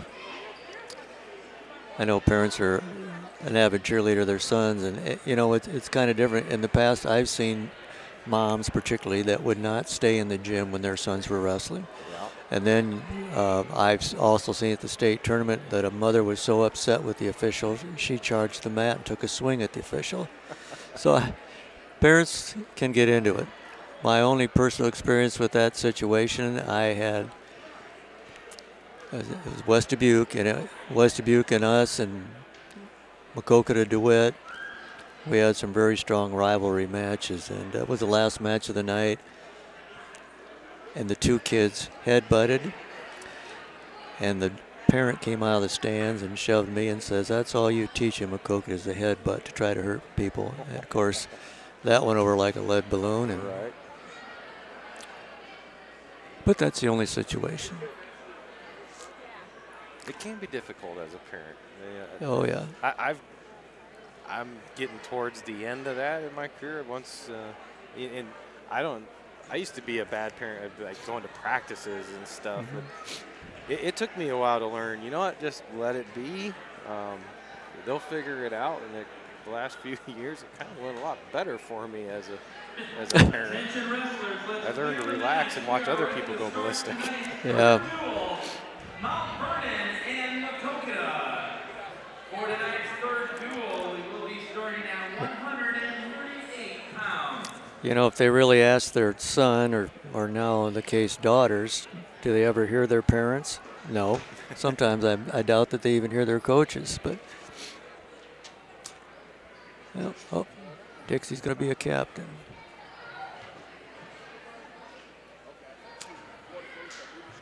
Abe Mickle and Taven Rich are our 3 captains for this match.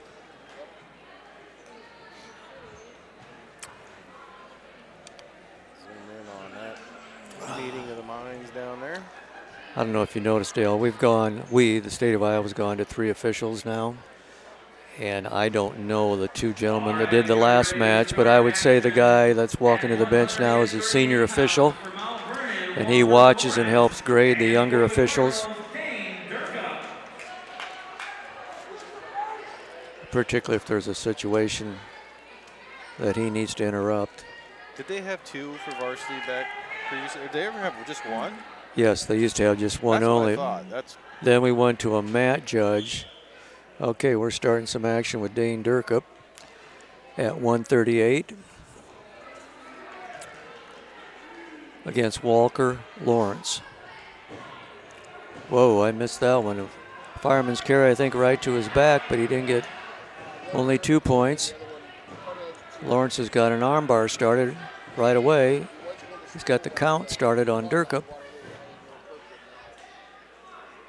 He stepped over the head. He's in fairly good position. See if Lawrence has some patience to improve his pinning. And there it is, pinning combination. Lawrence wins by fall over Durkup.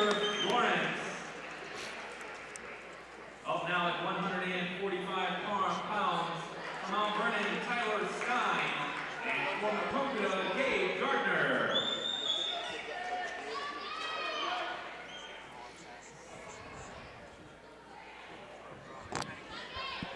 Speaking of Mr. Falsing over there, Derek's watching online and had a message for you. Hey, Coach T, good to hear your voice. Go Cards.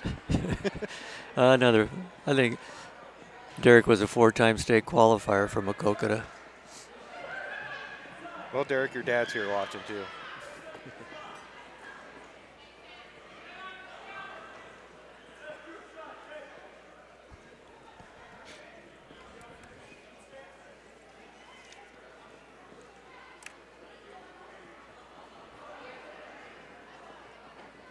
Well, back to our match. Gabe Gardner and the Maquoketa wrestler, both of them in a head and collar tie, trying to, I guess, get a better position on each other. Driven off the mat.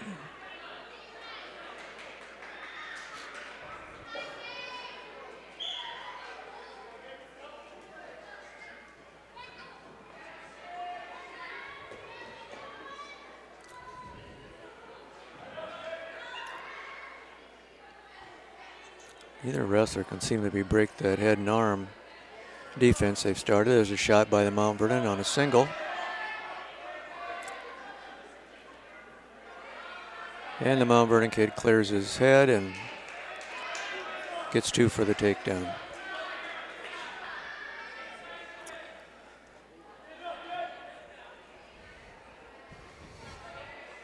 Deep waist ride, near wrist.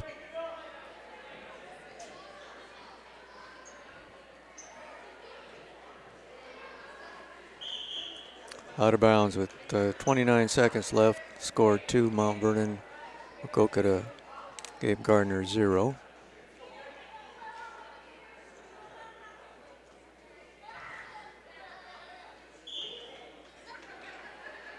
Stein and Mount Vernon arm chops. Goes to that wrist ride. Ankles were covered.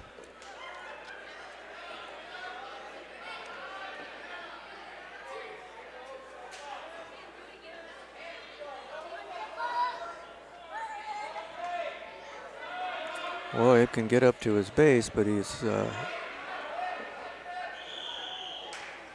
Time expired. I don't think they're, nope, time expired. So the period's going to end 2-0.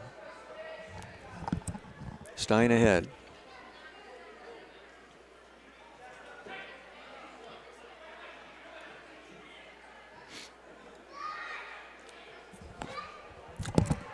Stein's going down. Gardner does a breakdown. Near wrist right, 2-on-1. A little pressure on the guy. He's trying to pull that wrist in.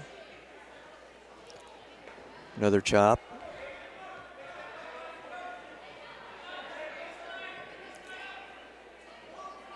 Sit out attempt. That was a change of event. Gardner countered with a headlock on him.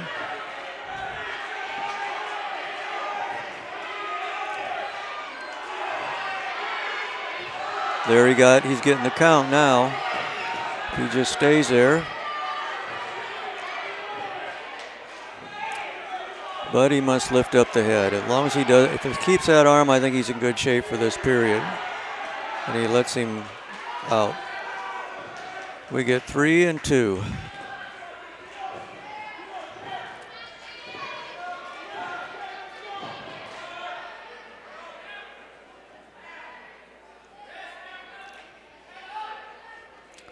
We've always told our wrestlers, you do all that work, you sure don't want to let him get out of it. Nice lift and return by Stein.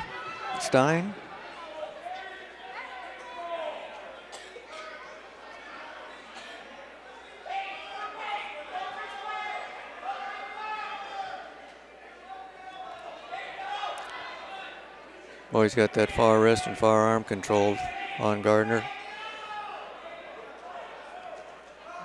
Well, Gardner's back up to his base. If he can free his hand, he might get something going.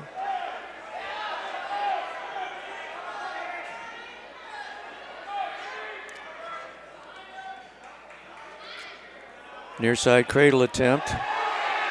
He gets his hips up. There's 2 points reversal with 0 time left.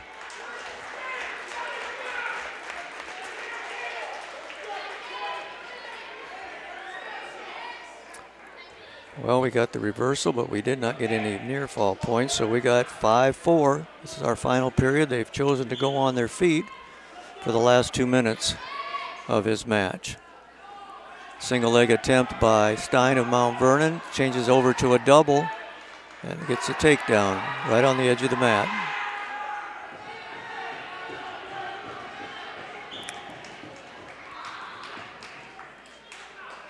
And he ends up with the fall.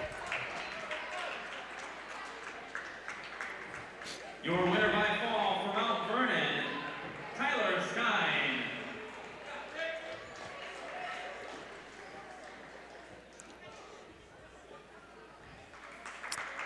Moves it up to 152. Caden Ostern will take the mat for the Maquoketa.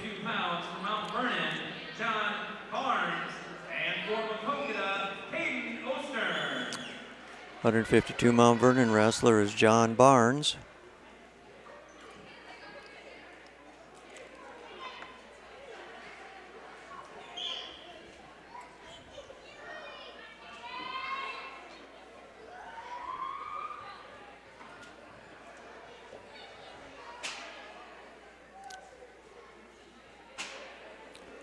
A lot of head and wrist control so far. There's an ankle pick attempt by Ostern.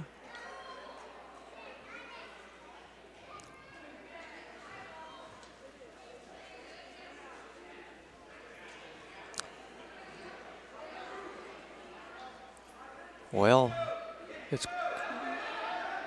called the ventriloquist or the cement mixer, and a lot of series of wrestling. Neither wrestler has given up any points yet. We got a illegal hold locked around the body. You cannot scissor the body, your opponent's body. So Mount Vernon scores the first point of the match.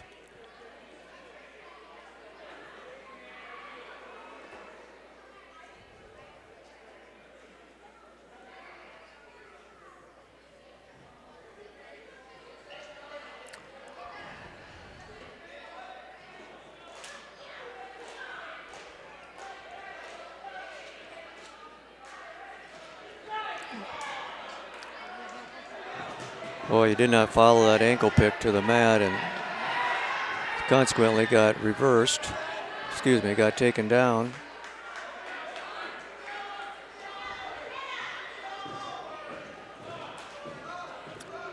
Ostern's up to his feet if he can score.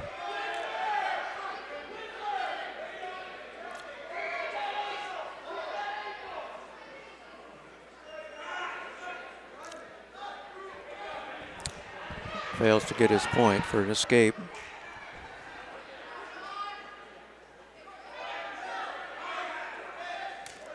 Mount Vernon's got a very tough ride on the Maquoketa wrestler.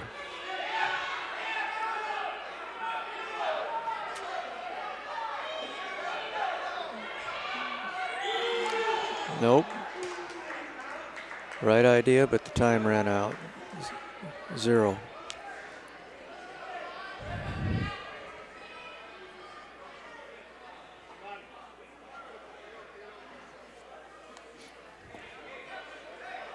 Mount Vernon has chose to go down to start this second period.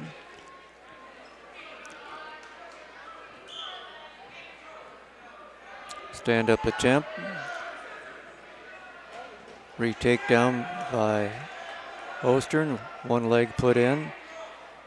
Back up on their feet, potentially dangerous. Just want to go for a ride. Yep, you can't, when everybody's hands and legs are off the mat, and you know, neither wrestler can really protect themselves. They just take it down so there's not a knee injury. Ostern got high. Mount Vernon's going to counter by pulling his head down.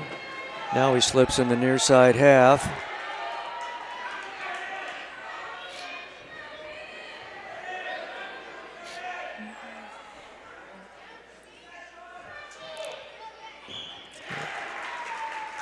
That makes it 3 falls in a row for Mount Vernon.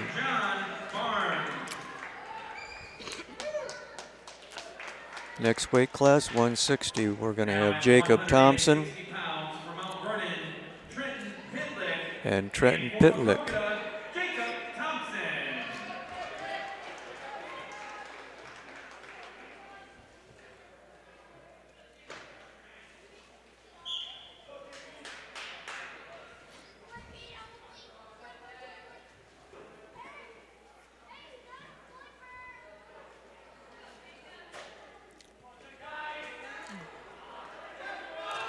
Well, we got a ankle picked attempt, now we're in a headlock situation. And the young guy, Mount Vernon, won that scramble, and now Thompson gets an escape. 2-1's our score.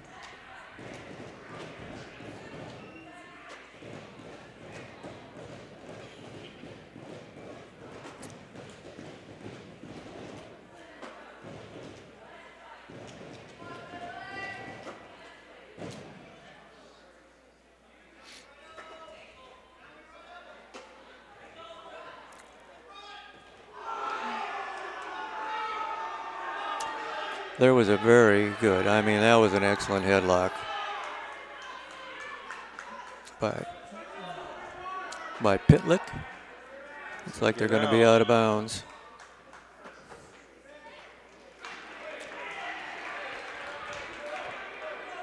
Take down a near fall makes the score 7-1. Thompson's got to go down now with 54 seconds left in the second period.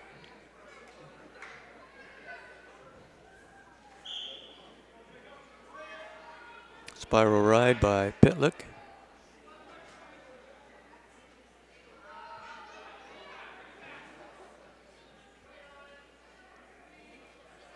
Thompson's holding his base pretty well.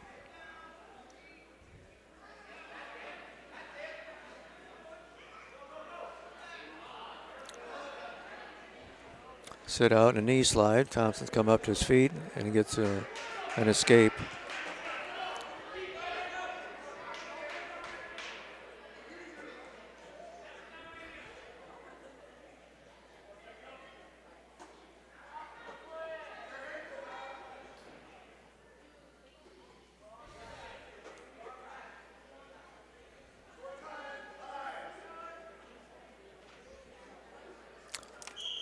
Both wrestlers seem pretty content for a head and collar tie for the remainder of that last first period. Now Mount Vernon's going to choose down for the second. Score 7-2 Mount Vernon. Pitlick over Thompson.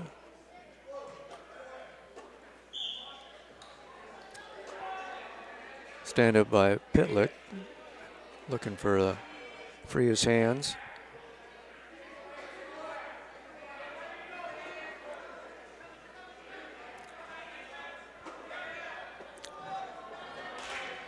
An escape finally by Pitlick.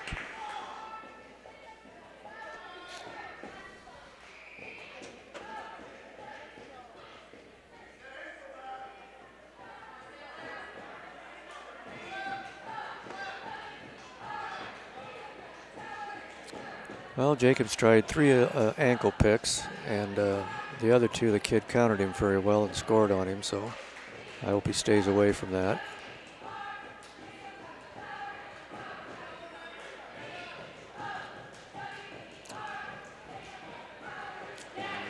Well, there's a fourth one. That was the closest he got to it so far. Stopped his penetration with it.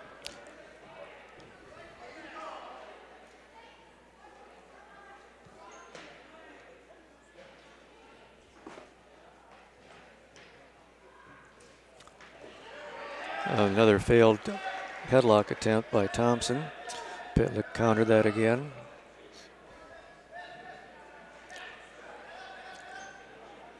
Thompson's going to come out of that. Oh, Looks like we might. Yeah, it looks like it.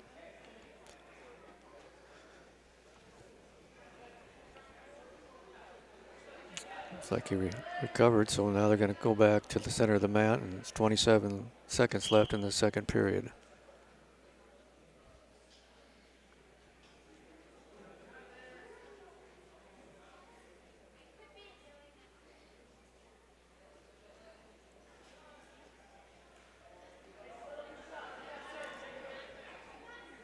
I think Thompson's made all the attempts, and this kid has always countered him because he gets too loose. 2 more. I think every one of his points have been on a counter wrestling. That ends our period, 12-3.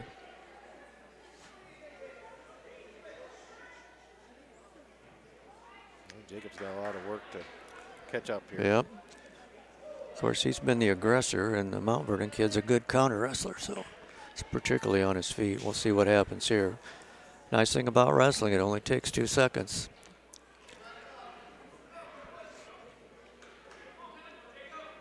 The time it takes you to hold the wrestler's shoulders to the mat.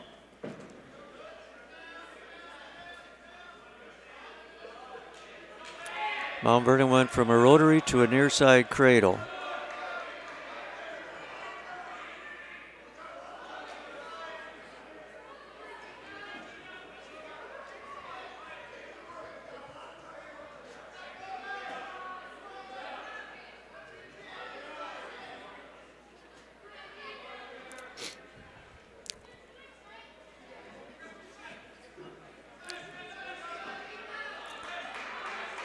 Three near fall, and Jacob gets back up to his feet again. There's a double leg attempt.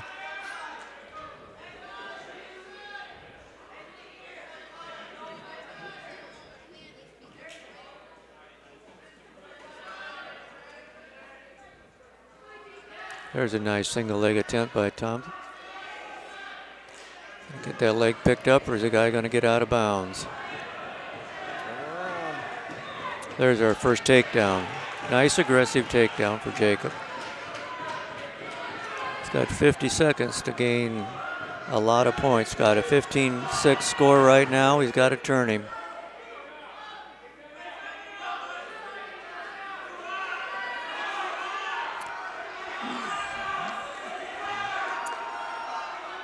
And putting in the legs is going to waste a lot of time.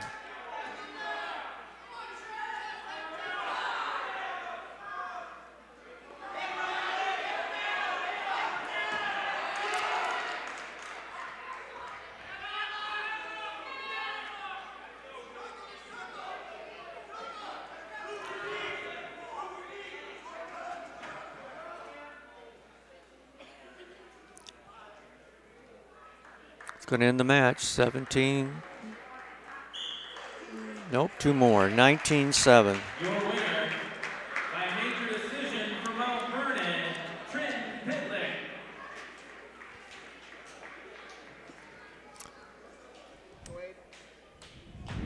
And now we go to 170 pounds. Up now from Mount Vernon, Dylan Winkler. And for Maquoketa, Abe Bickle.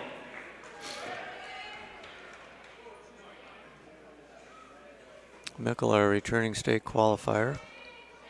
170 this year. Well, we're at that time now. The Cardinals got to start making some hay. Yes, definitely here. See if our weights in the upper weights can come back for us.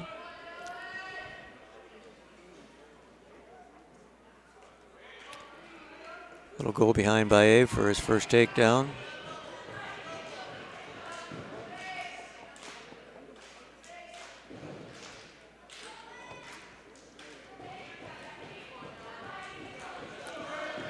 Had a very good wrist rise, trying to get the guy turned.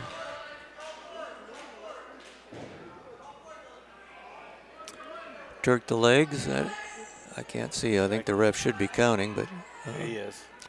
No, he's not now.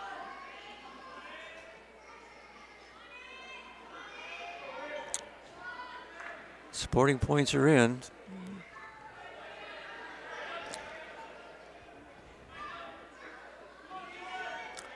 Abe's got the one leg Turk right, and he's got to cross. He got him.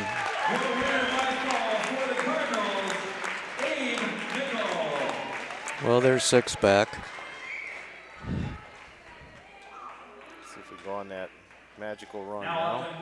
Let's hope. From Mount Vernon, Caden Pendergrass, and for the Cardinals, Liam Onen.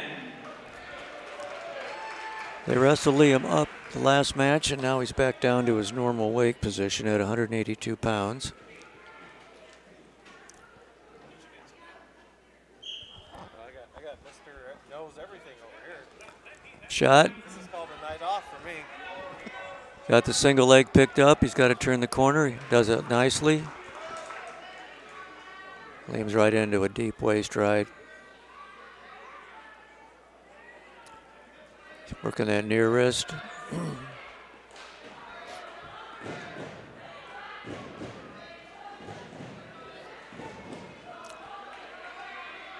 Drives it across his back. He can get a pinning combination if he keeps on the head.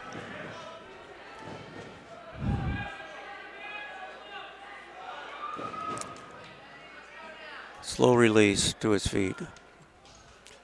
2-1's our score. Takedown by Lincoln. Dang it. Liam on him. I'll have to apologize to him. Was Lincoln one of your favorite students? They're all favorites. What are you trying to do? Get me in trouble? No, I'm okay if I wasn't one of your favorite students. Now I can attest to that, yeah. No argument there. Nope.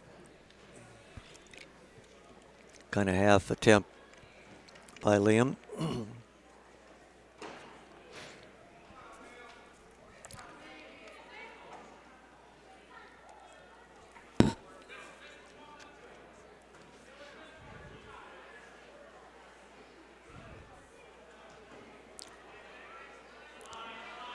Kid's kind of shot his offense down, but now he was in a position over and under. There goes the front headlock position.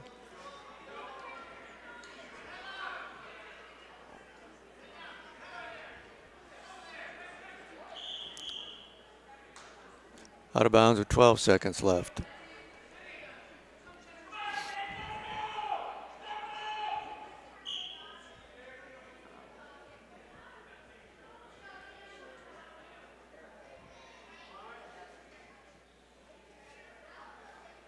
That'll close out the scoring of this first period. 2-1 on him.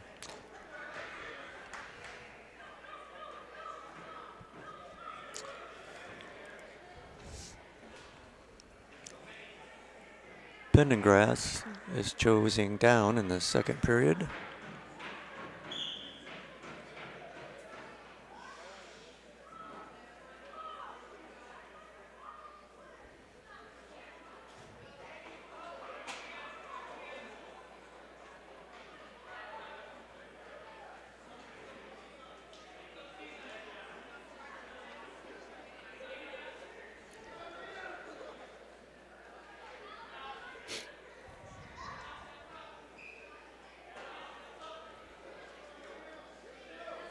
He keeps that deep waist in. He looks like he's got that far wrist.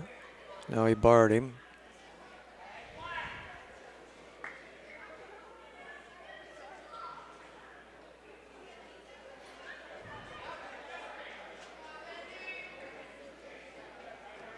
Now he's flattening him down to the mat.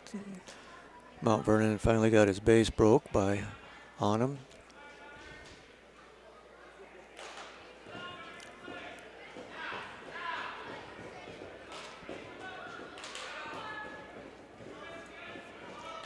Bonham just can't seem to get him turned, get him flat, and put any combination on him.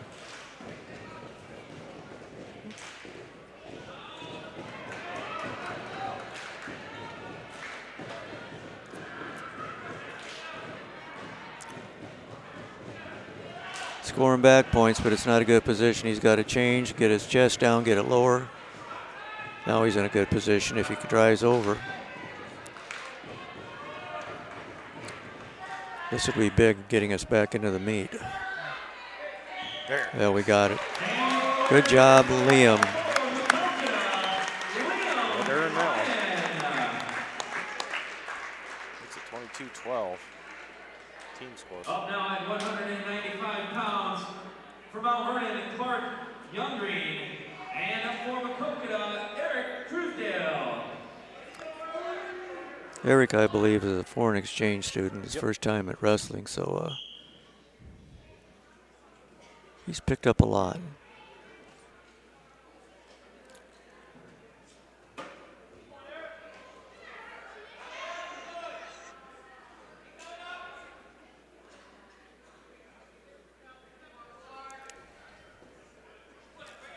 Camerling has done a nice takedown. He's got the arm controlled.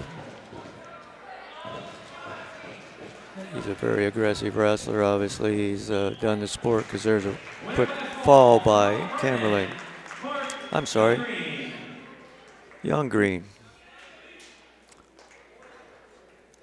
Keenan Camerling will be the 220-pound participant. For Mount Vernon, Keenan Camerling. And for the Cardinals, Dixie Solomon. Comes Mr. Excitement.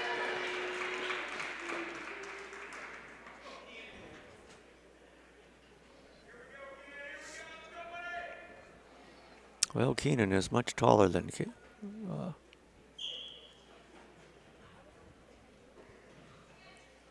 our crowd favorite, Dixie.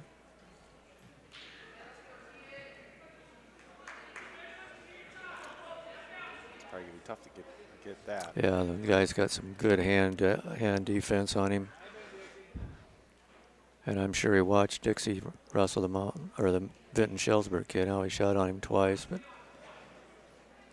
he's got some quickness for a big man.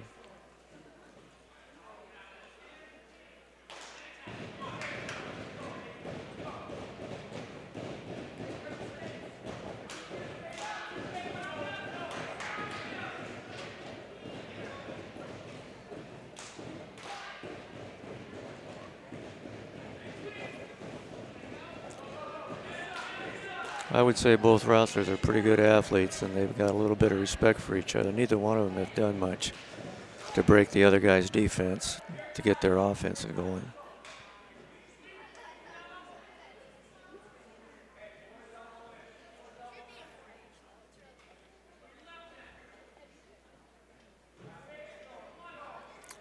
We have 45 seconds in this first period. We have 0 score.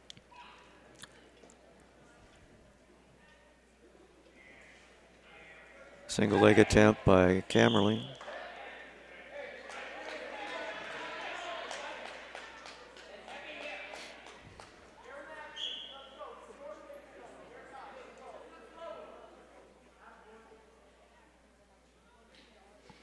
Camerling does a nice job of wrestling at Dixie's level.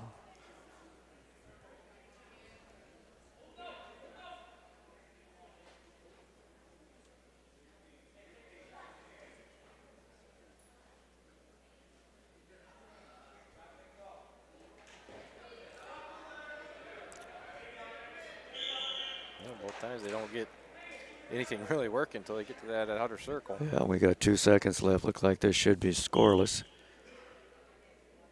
And the period ends.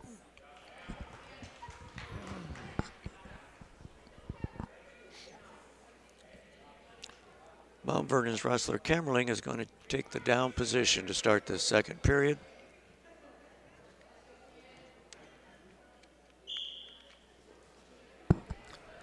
A quick switch attempt up to his feet, and Dixie lets him go.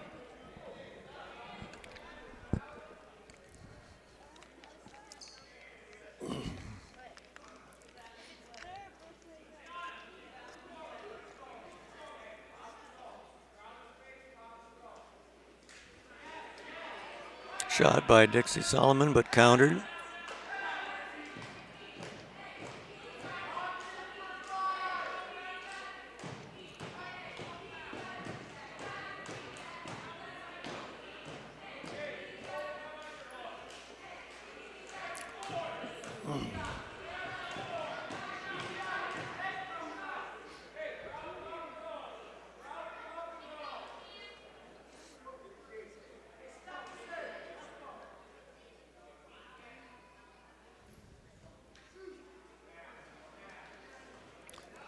Another shot attempt by Kemmerling, and they go off the mat.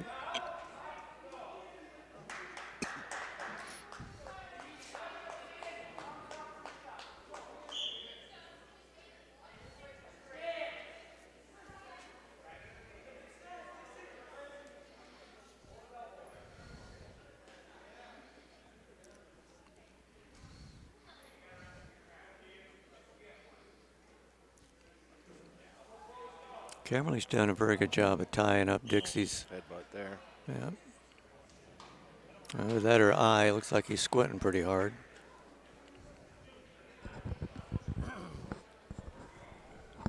I got some of Dixie's hair poked in the eye. Is what happened. It looked like you hit him pretty high in the head. Yeah.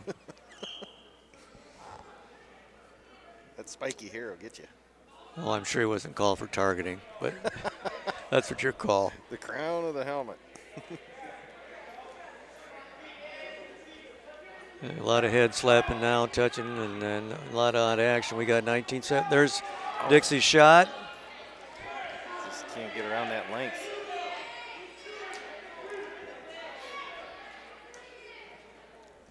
Mount Vernon takes his single shot. Dixie has a chance for, nope, as long as he gets his arm, near arm through, no score. He wants points there. Yeah, Coach Truitt's going to come over and talk to the official.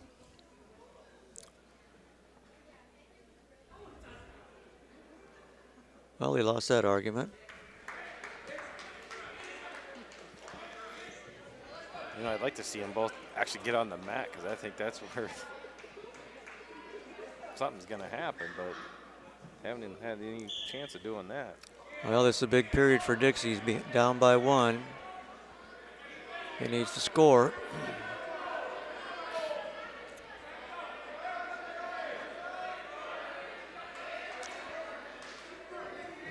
And Kemmerling knows how to use his leverage with his length, with his arms and his body. He's putting a lot of pressure on Dixie's. But Dixie's got his head on the mat. Bad position, good position for Kemmerling.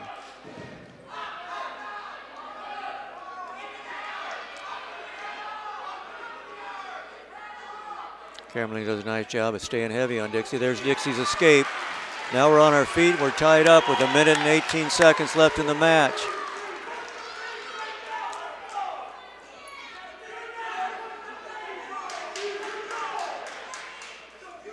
Dixie continues that. He might get a stalling warning for on him, but now they're back up on their feet, hand fighting.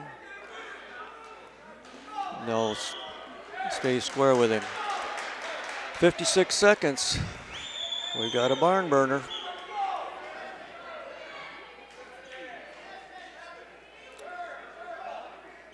Well, the kid's going to play. You know, there's a ruling this year. If you're backing up out of bounds, it's automatic warning for stalling. That's what he got on Dixie. So now he's, next time Dixie backs up, it's going to be 1. So he needs to circle and not back up.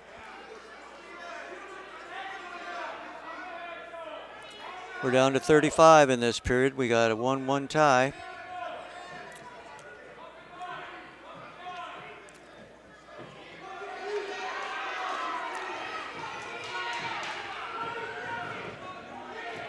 20 seconds. A shot by Mount Vernon's Camerling. Got Dixie up in the air. 10 seconds. Oh, that was close. 6 seconds, folks. We got a 1-1 score, and two battlers have been going head to head out here. Dixie takes a shot, 0 time left. We're going to go on our feet for our first overtime, a 1-minute period. First rusher that scores, match is over.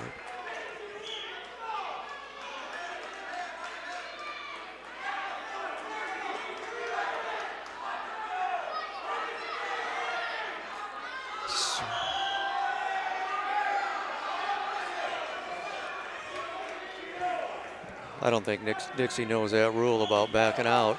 He needs to circle him. There's a shot attempt. Kid goes into a front headlock. He's got his leg picked up. There it is. Over. Overtime loss. Your winner by a 3-1 decision from Mount Vernon, Ian Camerling.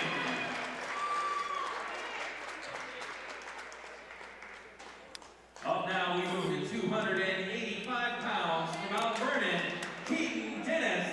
And for the Cardinals, Taven Rich.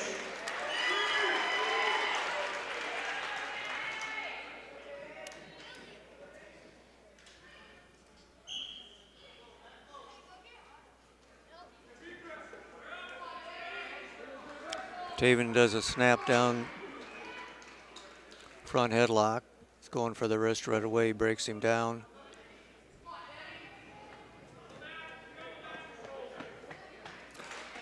Far arm, he's going to barbed wire him right up to his back.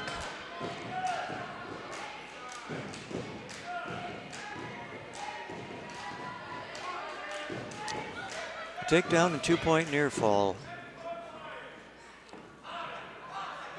Now he does the barbed wire correctly if he gets that other hand on his top of his wrist. And Mount Vernon kid is bridging. Say goodnight. We got a fall. Your winner by fall from Maquoketa, Taven Rich. Taven didn't have a busy night. No. Now on to 106 pounds for Mount Vernon, Arnie Galvin. And for Maquoketa, Jade Armbruster. Come on, Jade. Two seniors wrestling.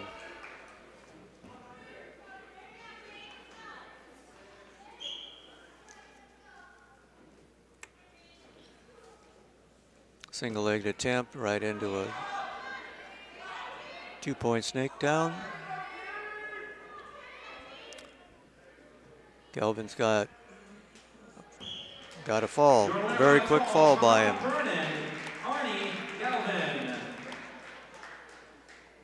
Up now we go to 113 pounds. 5 falls and we've got 3, so. Ryan, and for the Cardinals, Levi Livermore.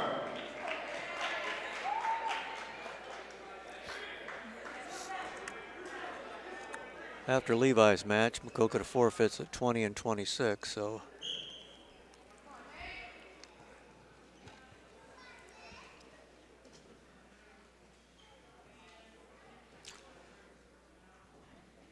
And collar tie by both wrestlers. Levi's got the front headlock on him.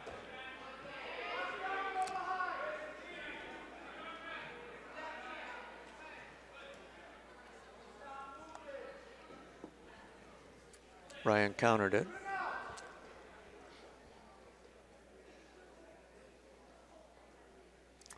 Both wrestlers break away. Neither one liked what they were doing, I guess. Ankle picked attempt.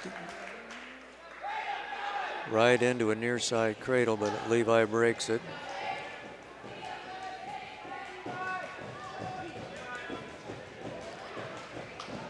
And a good escape by Levi Livermore of Maquoketa. Scores 2-1, 1 minute left in this first period.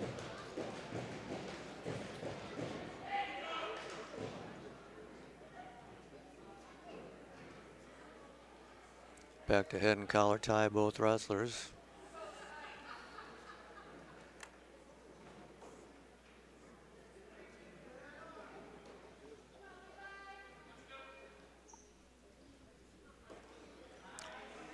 Single leg attempt by Livermore, and he gets a takedown. Nice takedown now, 3-2.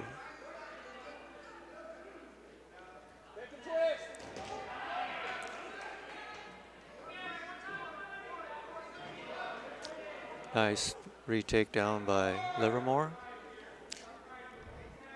Ryan gets back up to his base again. Short time left. We got a warning stalling. He had 9 seconds to take him back down to the mat.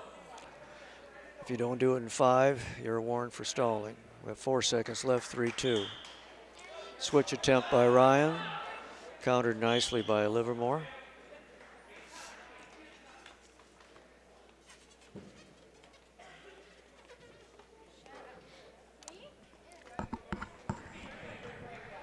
Ryan's choice, he's going to take down in the second period. We have a 3-2 score at 113 pounds.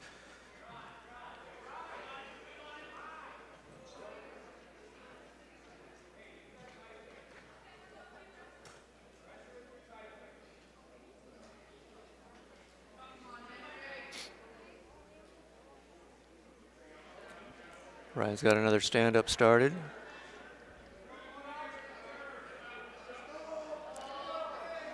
One point. He has to retake him to the mat, so.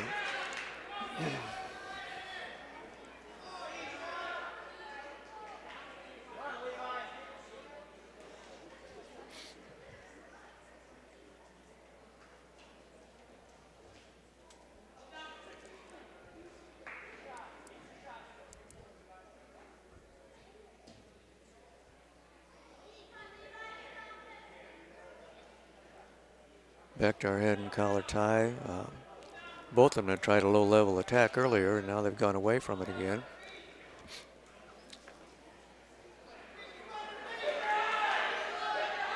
Single leg attempt. Livermore had a good whizzer on it if you can keep him squared up.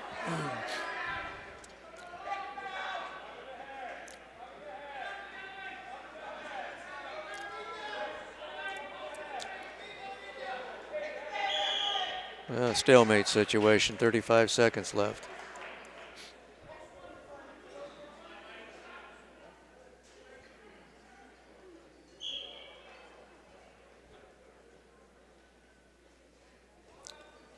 Another shot by Ryan.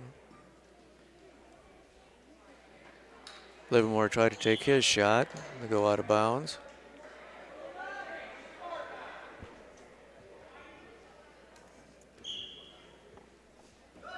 Another single leg shot by Ryan in on Livermore's leg. He's going to cut her across. 2 points takedown, change it into a double. Bumps the score up to 6-3 with 10 seconds left.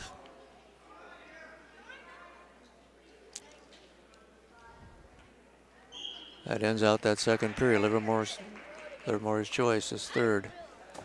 He's going to take down.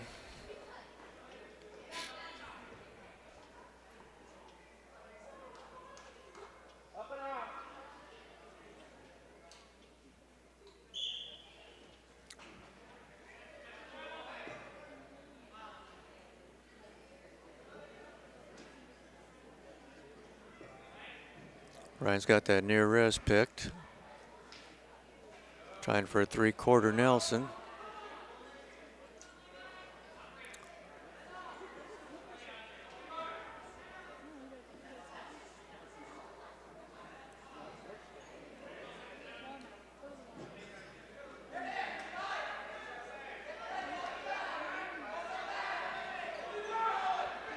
Well, it looks like he's got, Livermore's got his leg hooked, but he can't seem to get the corner turned. If he comes up, there's 2 points. Nope, not yet. He's got to take him to the mat.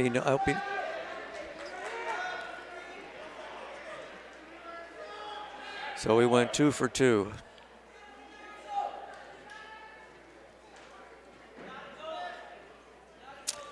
One minute left in this final third period of a 113-pound match. Score is 8-5. Ryan of Mount Vernon. Granby roll attempt, but Ryan caught his head, and it's a fall. Your winner by fall for Mount Vernon, Henry Ryan.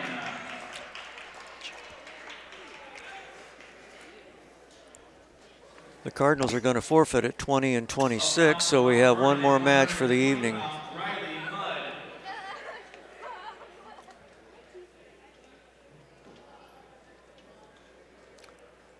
And our final competitor will be Ivan Martin at 32. And he will receive a forfeit at 120 pounds. Up now at 126 pounds from Mount Vernon, Riley Mudd. And Riley will receive a forfeit at 126 pounds. Up now we go to 132 pounds for Mount Vernon, Henry Steiny. And for Maquoketa, Ivan Martin. We talked about a brother combination. His older brother wrestled at 45, so.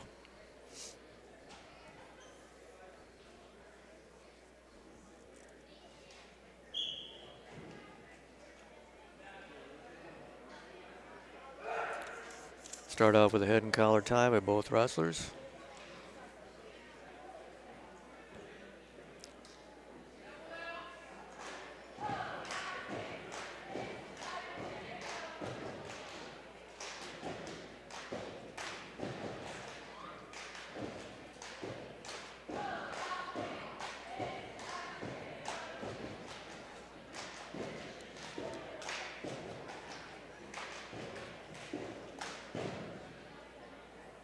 A little bit of head slapping and so forth, but we're back in that head and collar tie. Neither wrestler can get through that defense.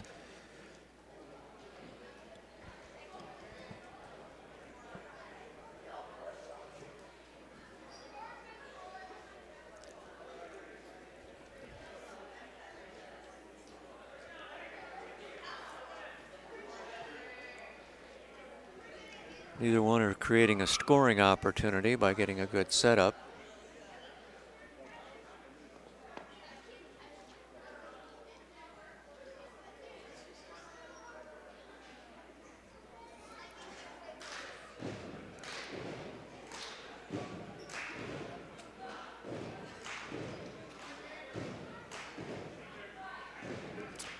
I think a more experienced official would have stopped them both and got him to the center and said, we're going to have some action or I'm going to ding you for stalling. That was kind of a weak ankle picked attempt by Ivan Martin, but I guess Steiny isn't doing much better. There's a shot.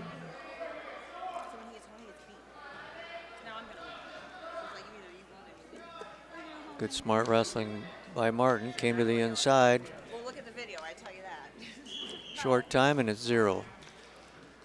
End of the first period, 0-0. Martin's taking down. Steiny deferred.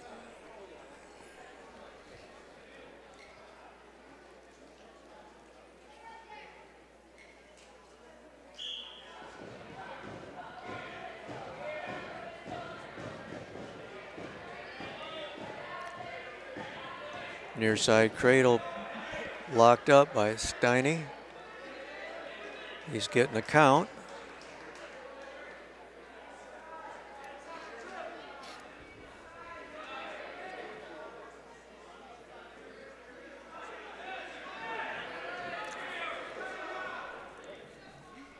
Nice bridge so far by Martin. But it ends up in a fall.